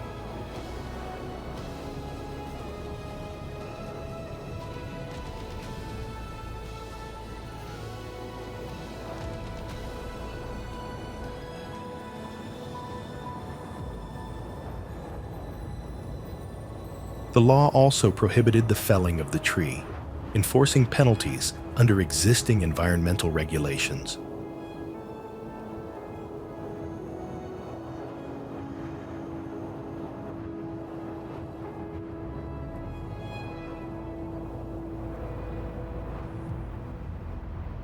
Cartagena, a major port city on Colombia's northern Caribbean coast, holds significant historical importance due to its role in global maritime trade during the colonial era.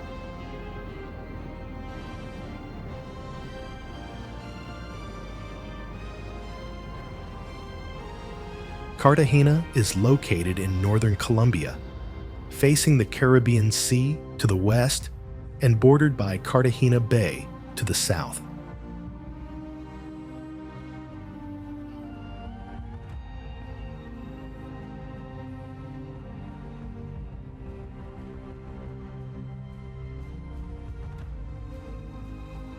Its coastal line is characterized morphologically by dissipative beaches.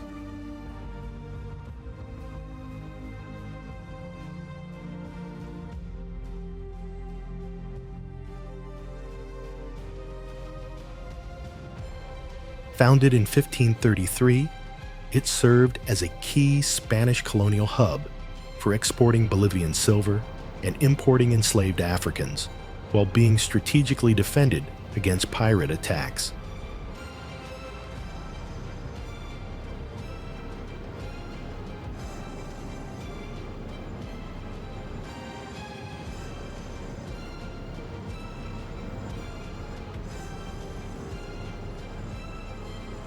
The city's location between the Magdalena and Sinú rivers facilitated access to the interior of New Granada and enhanced its trade prominence by the 1540s.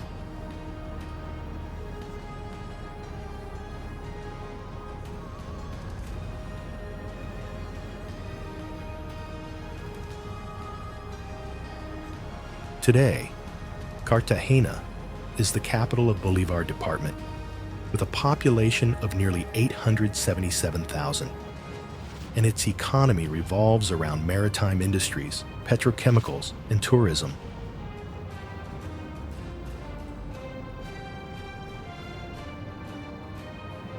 Its colonial walled city and fortress were recognized as a UNESCO World Heritage Site in 1984, reflecting its rich heritage and past significance in the Spanish Empire, which made what made this place special.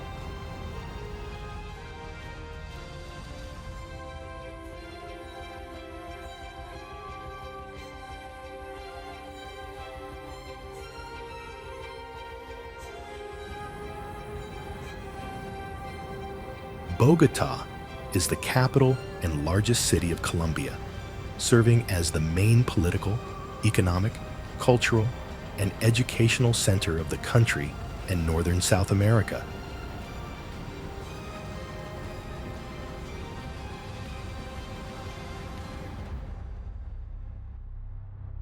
Founded in 1538 by Gonzalo Jiménez de Quesada, it became the capital of the new Kingdom of Granada and later the independent nation of Gran Colombia.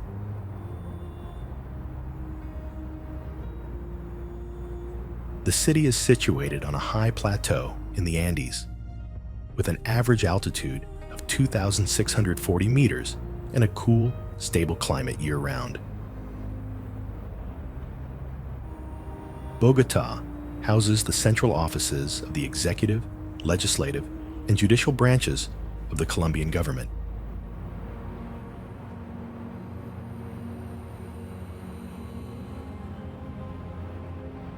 It is Colombia's financial hub, generating nearly a quarter of the nation's GDP and attracting significant foreign investment.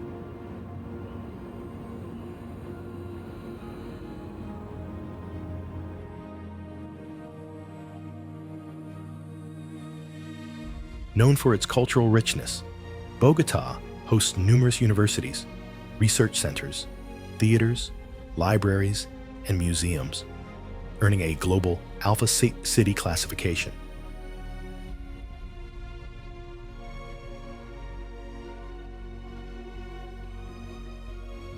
Bogota hosts numerous local, regional, and national television channels, along with multiple satellite services offering hundreds of international and exclusive stations.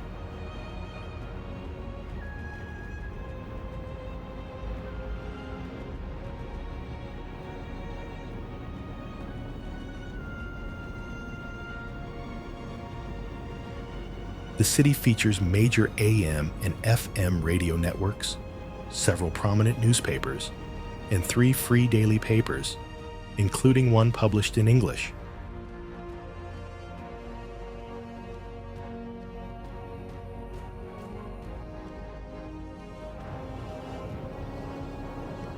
Los Nevados National Natural Park in the Colombian Andes features the highest active volcanoes and volcanic peaks in the region.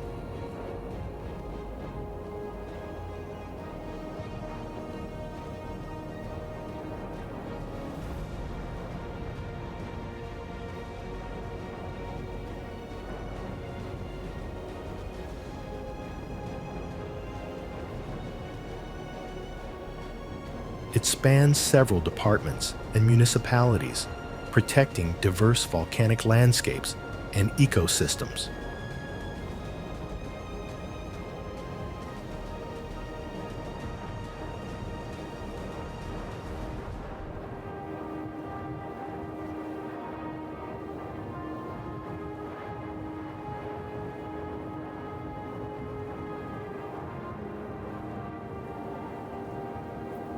Glacial activity has shaped the park's landscape 3,000 meters above mean sea level, leaving U-shaped valleys and moraines behind.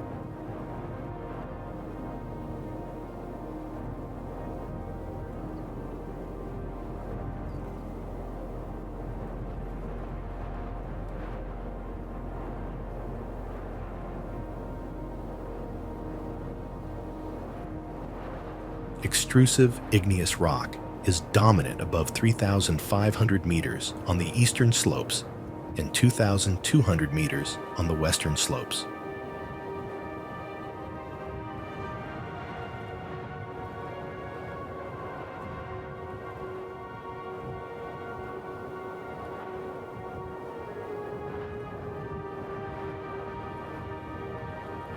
The park is composed of diverse ecosystems that change depending on the altitude.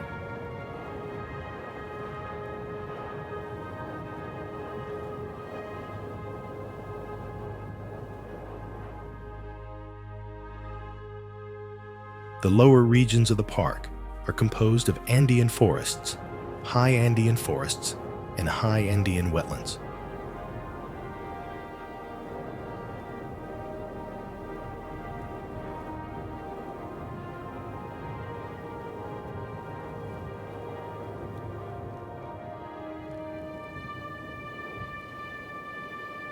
The higher regions of the park consist of the Paramo and Super Paramo ecosystems.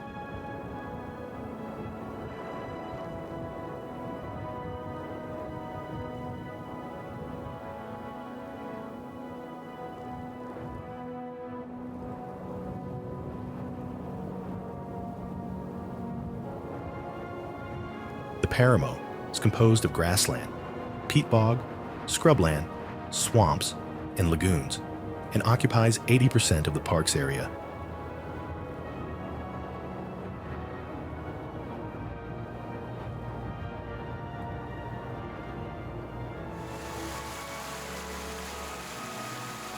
And Super Paramo is a lunar-like landscape composed of rocks, ashes, and sparse vegetation.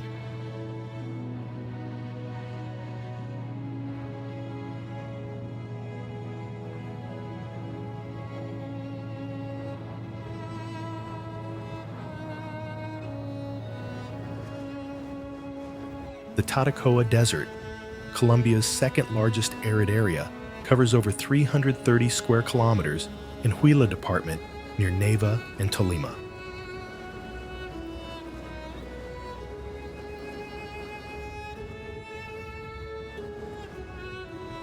Known for its fossil richness and tourism, it features 2 main colors, ochre in Cusco and gray in Los Hoyos.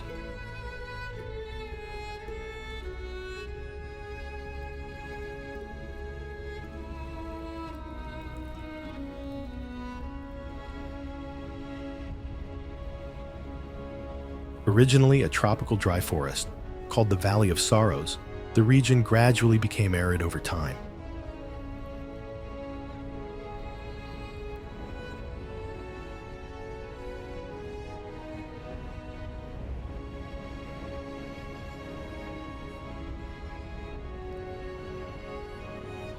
Tatacoa is not only famous for its magnificent landscape, but also an ideal destination for those who are passionate about astronomy.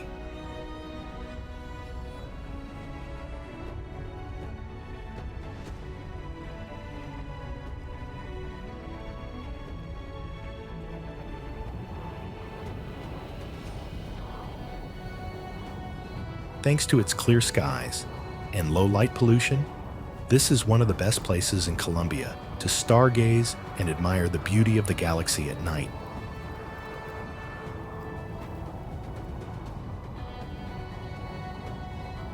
The Tatacoa Desert can be visited all year round, but the best time to visit is during the dry season, from June to September.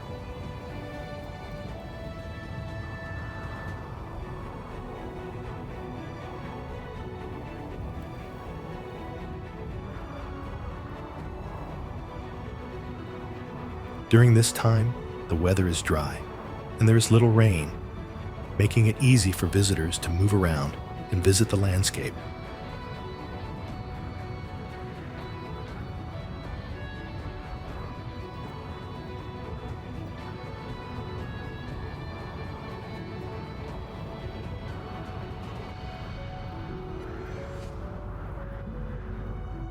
In particular, the sky is clearer, making it an ideal time to enjoy astronomical activities.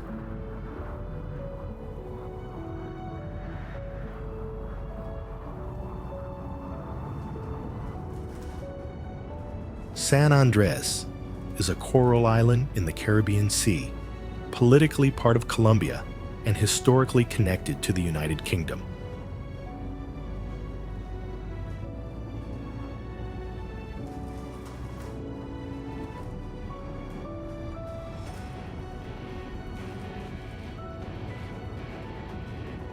It forms part of the department of San Andres, Providencia, and Santa Catalina, where Spanish, English, and Creole are official languages.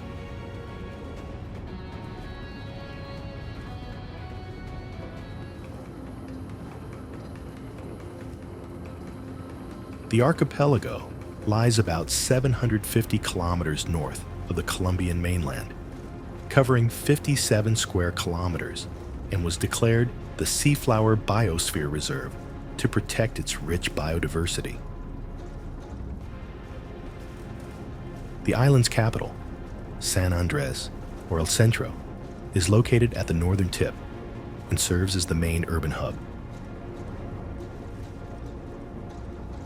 Scenic beaches, coral reefs, mangroves, and tropical vegetation surround the island, making it a popular exotic tourist destination.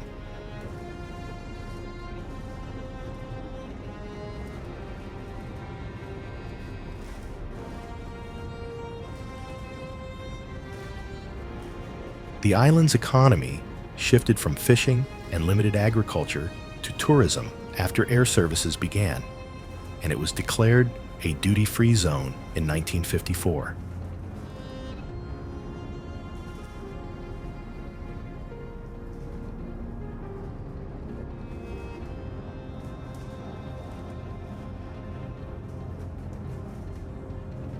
A significant number of Lebanese immigrants arrived, shaping the local economy, which remains dominated by this community.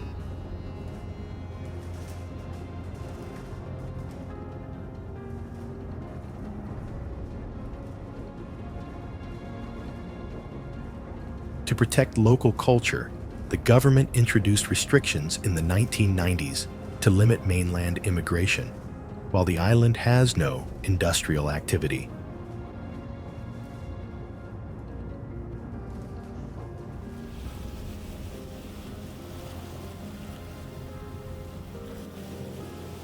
The country-by-country highlights are just a small part of South America's travel landscape.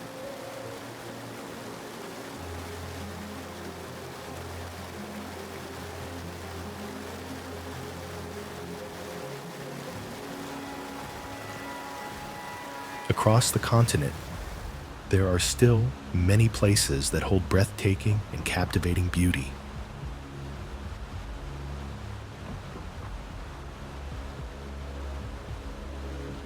Let's continue exploring other equally remarkable destinations.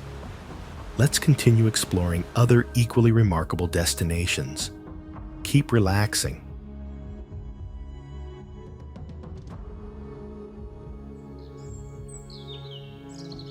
Machu Picchu is a 15th century Inca citadel in southern Peru, located at 2,430 meters on a mountain ridge above the Sacred Valley.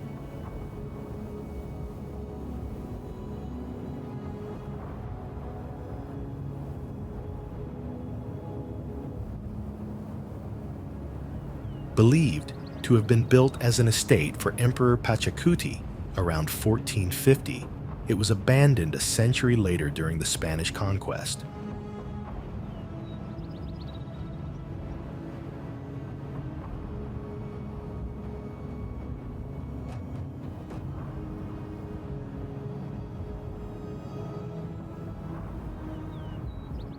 The site, constructed in classical Inca style with polished dry stone walls, includes key structures like the Temple of the Sun, the Temple of the Three Windows, and the Intihuatana.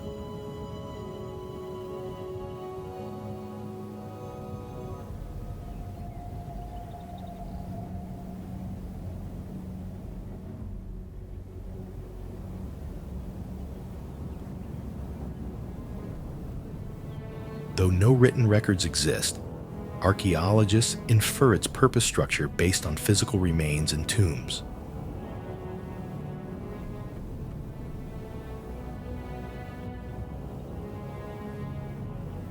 Recognized as a Peruvian historic sanctuary in 1982 and a UNESCO World Heritage Site in 1983, Machu Picchu was named one of the new 7 wonders of the world in 2007.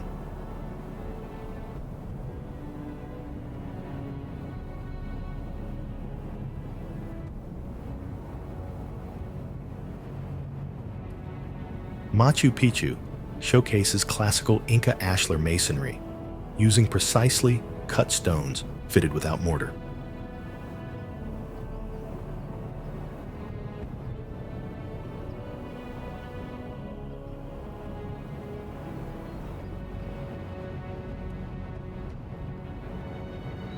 Built atop fault lines, the site benefited from natural drainage and accessible fractured rock for construction, with quarries likely located beneath current structures.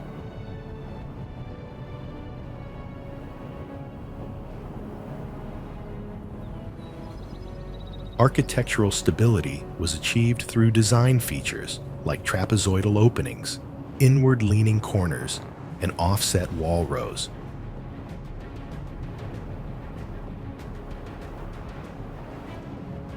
The transport of massive stones likely relied on ramps, levers, wooden rollers, and manpower, with some blocks featuring knobs for positioning.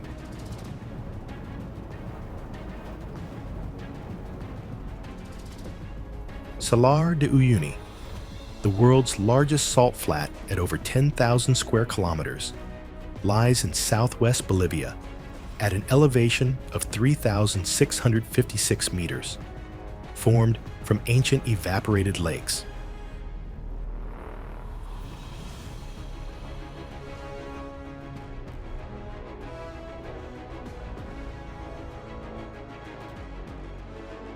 Its salt crust covers lithium-rich brine and is so flat that it's used to calibrate satellite altimeters, turning into a massive natural mirror after rainfall.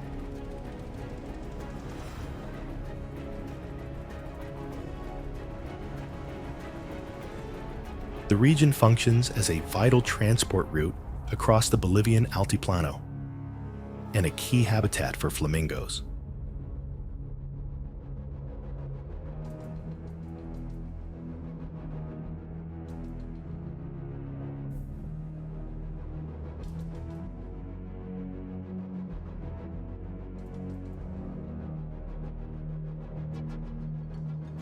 Salar de Uyuni was formed through the gradual transformation of ancient lakes, starting with Lake Minchin around 30,000 to 42,000 years ago.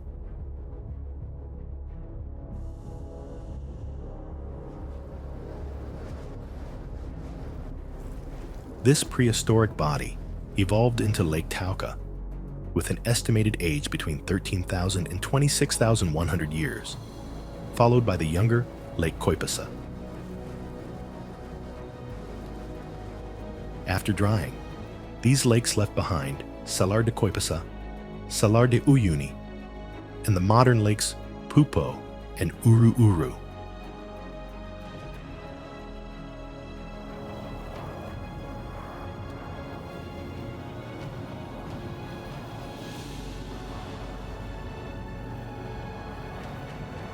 The antique train cemetery, located 3 kilometers from Uyuni, is a remnant of the town's past as a mineral transport hub linked to Pacific ports.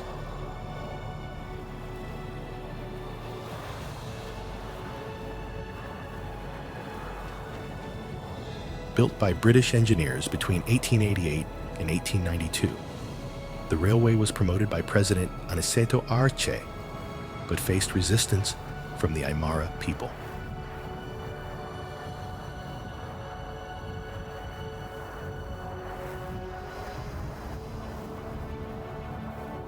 Following the mining industry's collapse in the 1940s, many trains were abandoned, creating the current cemetery, which may become a museum.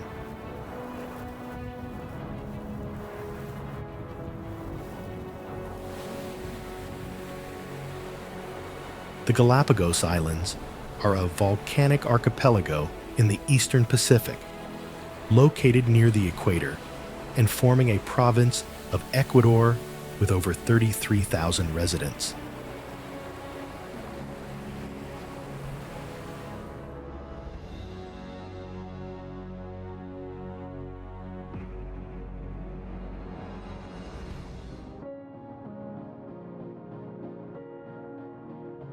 They are renowned for unique endemic species that influenced Charles Darwin's theory of evolution during his 1830s research.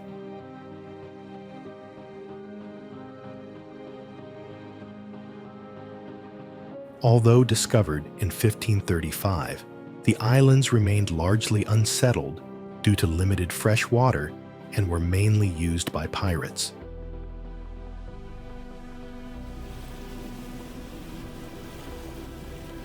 Ecuador formally claimed the territory in 1832, with colonization efforts led by José de Villamil and the gradual replacement of English island names with Spanish ones.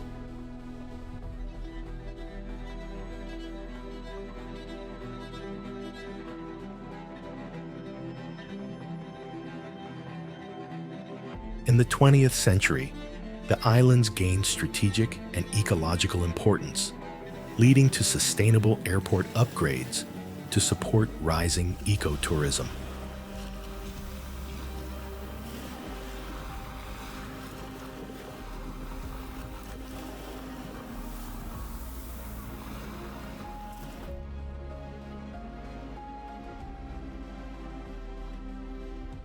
The Galapagos Islands lie in the eastern Pacific Ocean, roughly 973 kilometers west of South America, straddling the equator with territory in both hemispheres.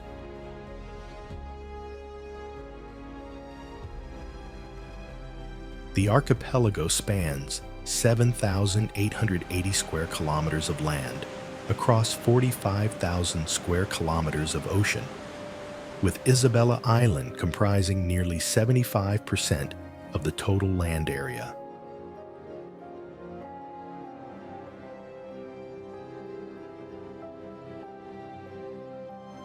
Volcanic in origin, the islands sit on the Nazca Plate at a tectonic triple junction and are actively shaped by the Galapagos hotspot beneath.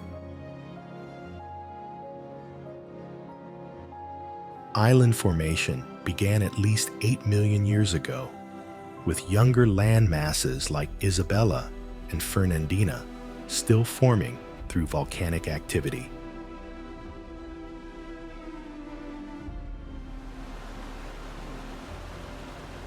Angel Falls, located in Venezuela's Canaima National Park, is the world's tallest uninterrupted waterfall, with a total height of 979 meters.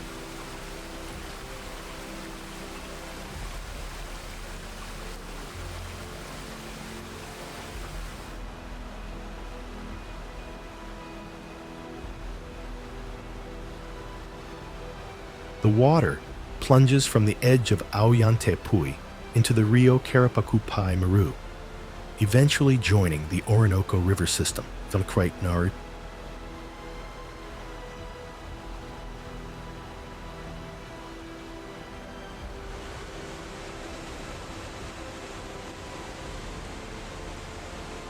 Though its full height includes steep rapids and cascades, there remains some uncertainty over whether Angel Falls or South Africa's Tugela Falls is taller due to differing measurement methods.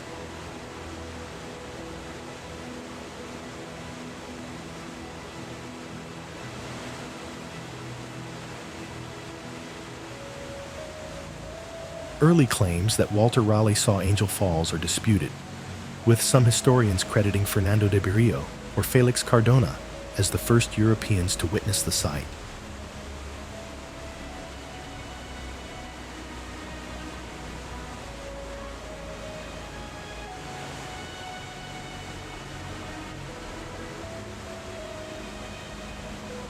In 1933, aviator Jimmy Angel flew over the falls while searching for ore.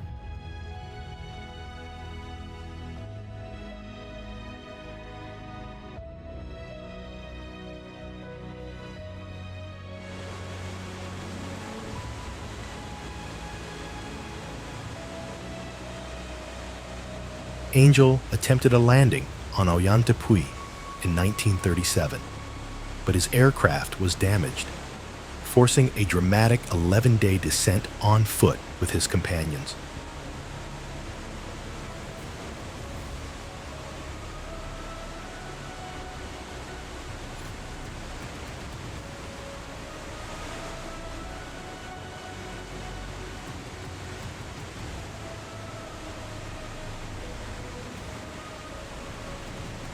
The falls were later named in Angel's honor, with the designation first appearing on an official Venezuelan map in 1939.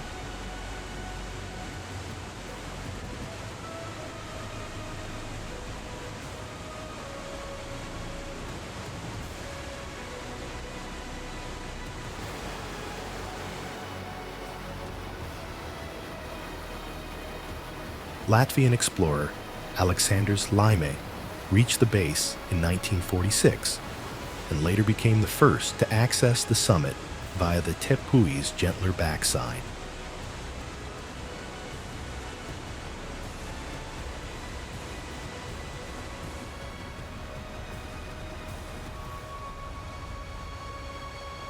In 1949, Ruth Robertson led the first expedition to accurately measure the height of the waterfall and document its base.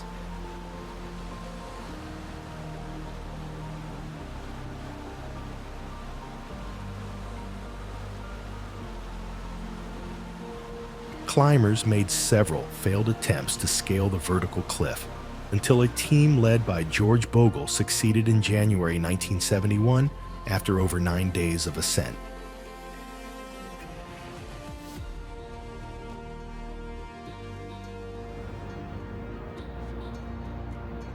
Quito, the capital of Ecuador and the province of Pichincha, lies in a high-altitude valley on the eastern flank of an active Andean volcano.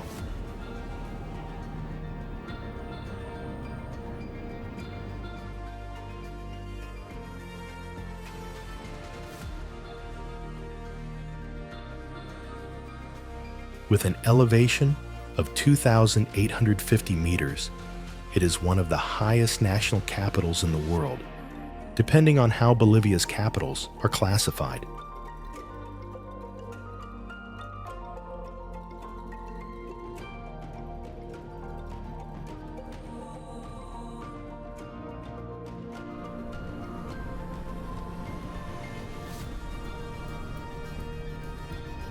The city serves as Ecuador's political, administrative, and cultural hub, also hosting the headquarters of many transnational companies.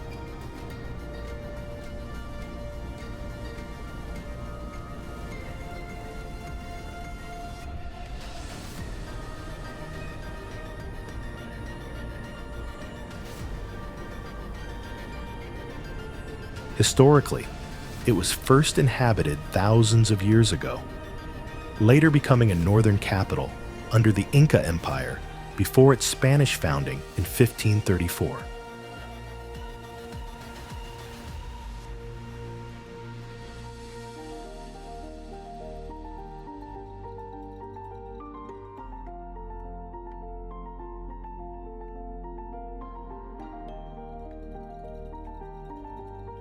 Recognized by UNESCO in 1978, Quito's well-preserved historic center and proximity to the equator enhance its cultural and geographic significance.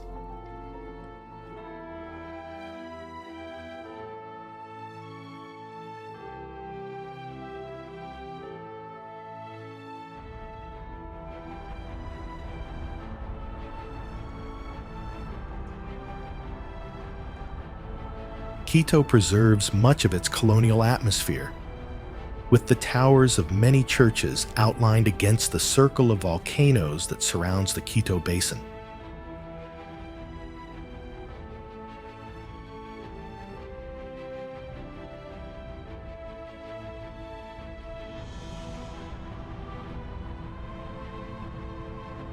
The city features peaceful squares, fountains, balconied houses, steep, narrow streets, iron-grilled doorways, and secluded gardens.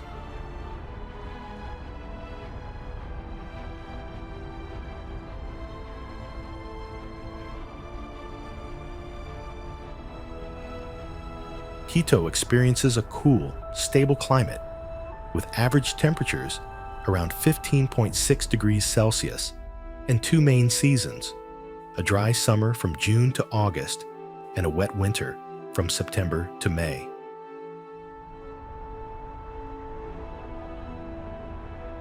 The city receives intense solar radiation, sometimes reaching a high UV, while pressure remains stable with rare fluctuations, contributing to generally settled weather patterns.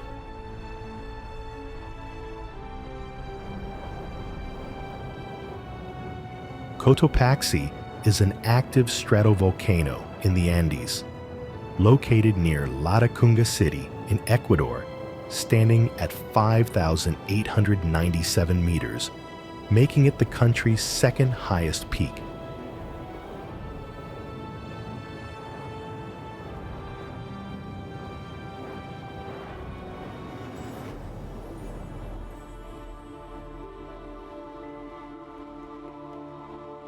It has erupted 87 times, shaping the surrounding landscape with valleys formed by lahars.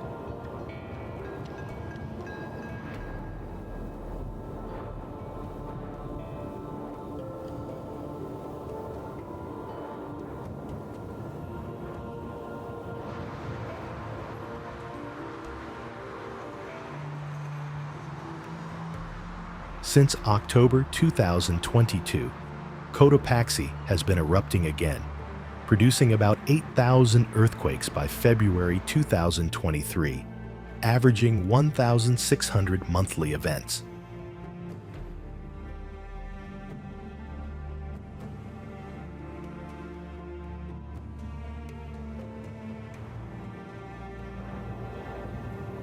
Cotopaxi is a prominent volcano visible from Latacunga and Quito, featuring a nearly symmetrical cone rising from a highland plain of about 3,800 meters.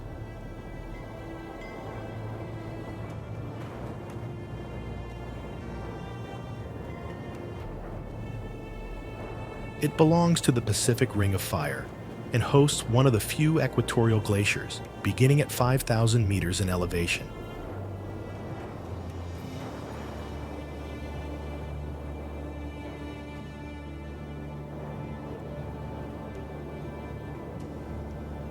The summit contains a large crater measuring 800 by 550 meters and 250 meters deep, with two concentric rims, the highest point located on the outer northern rim.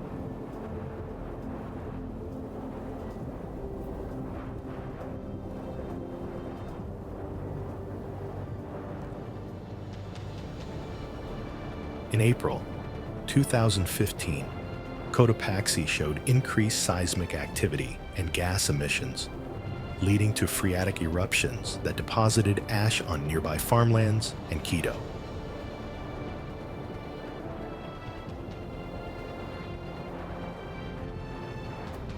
A new eruption started in October 2022 and continues, posing serious threats due to potential glacier melting and resulting lahars that could devastate surrounding valleys.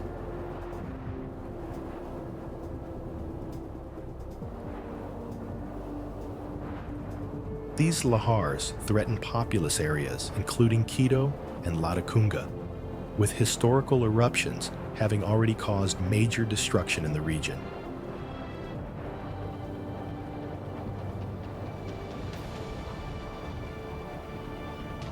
Huacachina is a small village centered around an oasis surrounded by sand dunes in southwestern Peru, located near the city of Ica.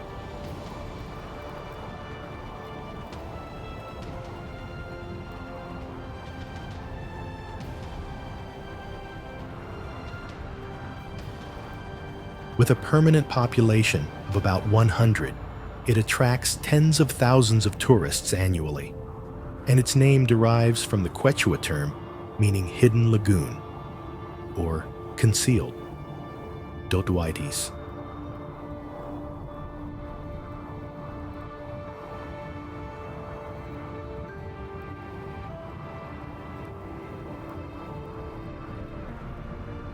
Huacachina is built around a natural desert lake believed by locals and tourists to have therapeutic water and mud that help treat various ailments.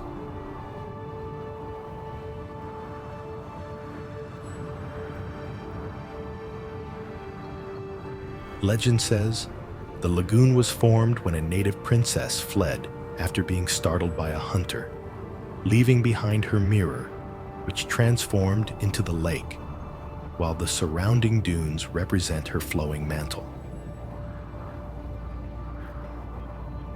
The lake was naturally fed by underground aquifers, but increased well drilling threatened its water supply in the early 2000s, leading local businesses to pump water into the oasis starting in 2015.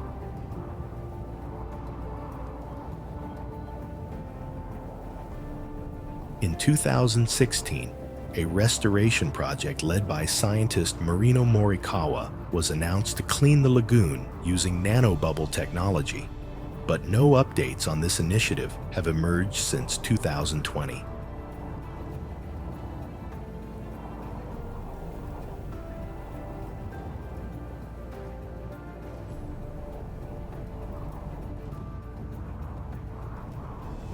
Huacachina is primarily a resort for local families from nearby Ica, but is becoming popular with tourists attracted by sandboarding on dunes reaching 500 meters high.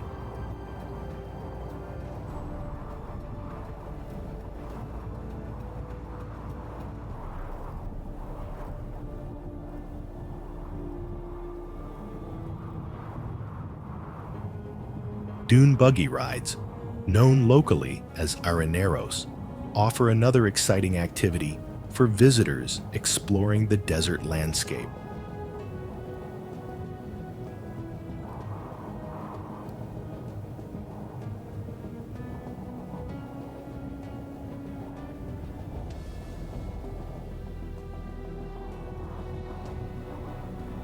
The oasis has long been a favored family destination and was a renowned summer resort for international tourists during the 1960s.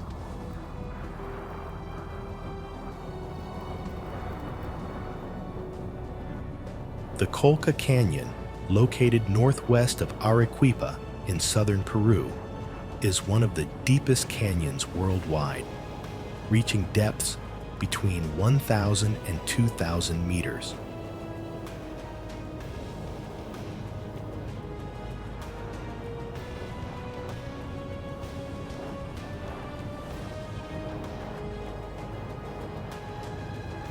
Stretching about 70 kilometers long, the Colca Valley is home to communities preserving pre-Inca traditions, including cultivation on ancient steppe terraces called andines.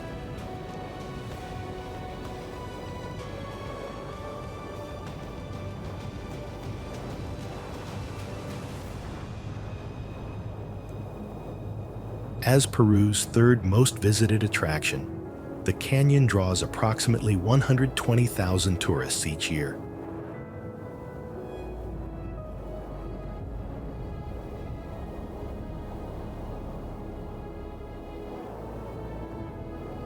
The Colca Canyon was originally inhabited by the Quechua-speaking Cabanas, likely descendants of the Wari culture and the Aymara-speaking Calaguas.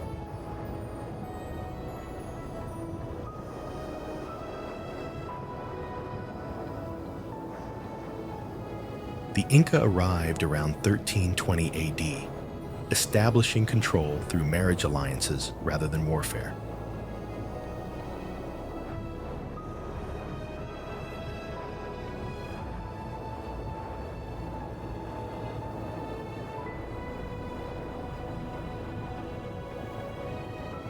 Spanish forces, led by Gonzalo Pizarro, entered in 1540, and by the 1570s, Viceroy Francisco de Toledo enforced reductions, relocating inhabitants to centralized towns still present today.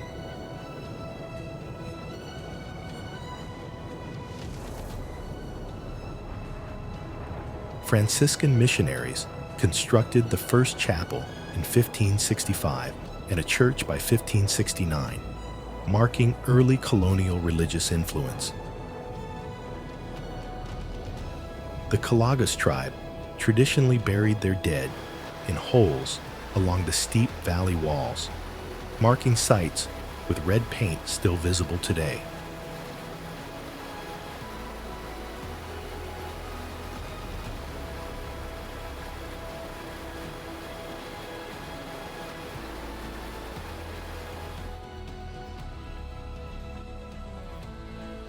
Road access to the valley was limited until the 1940s, expanding significantly with projects like the Mages Hydroelectric Project in the late 20th century, improving connectivity primarily from Arequipa.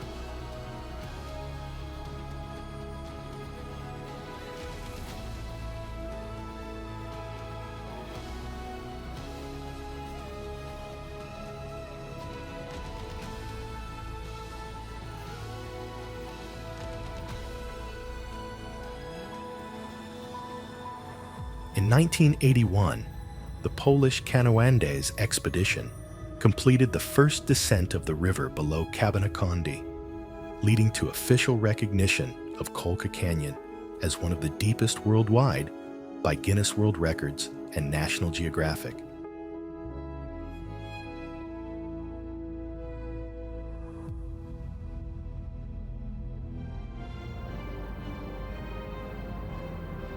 Cusco, located in southeastern Peru, near the Sacred Valley and Huatanay River, serves as the capital of both its province and department.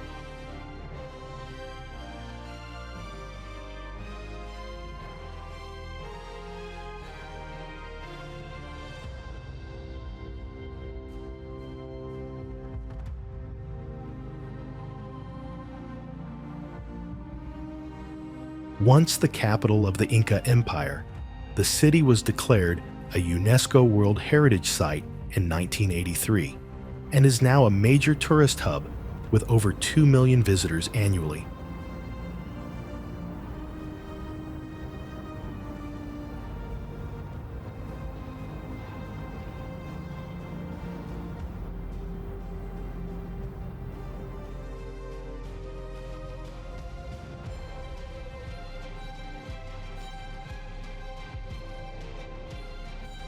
It provides access to famous historical site, famous place of the city.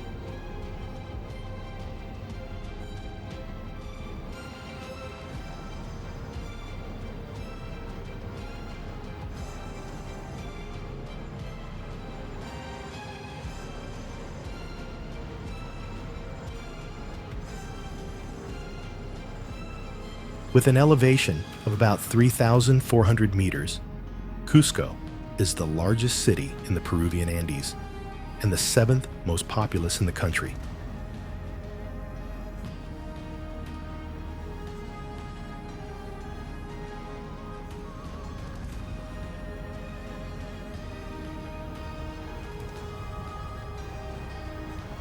The indigenous name of the city is Cusco, originating from the Aymara language and meaning Rock of the Owl, linked to the foundation myth of the Ayar siblings.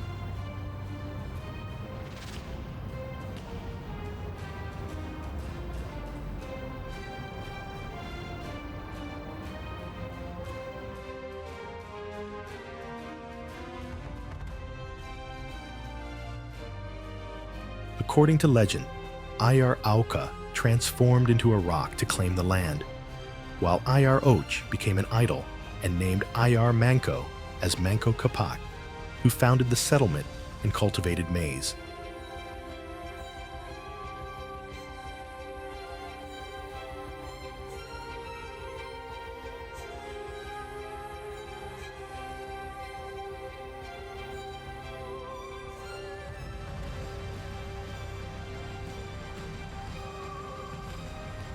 Spanish conquistadors adopted the local name, spelling it as Cusco or Cozco, based on Spanish phonetics during colonial times.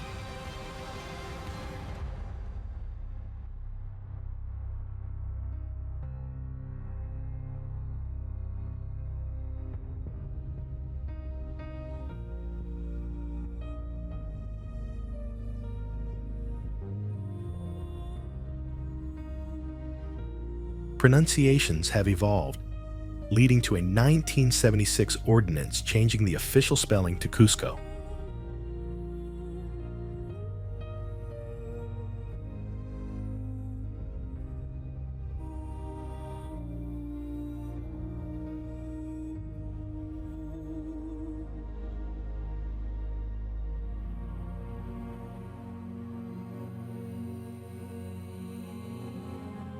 Later, in 1990, there was an attempt to formalize Cusco, making it closer to Quechua, though it was not widely adopted.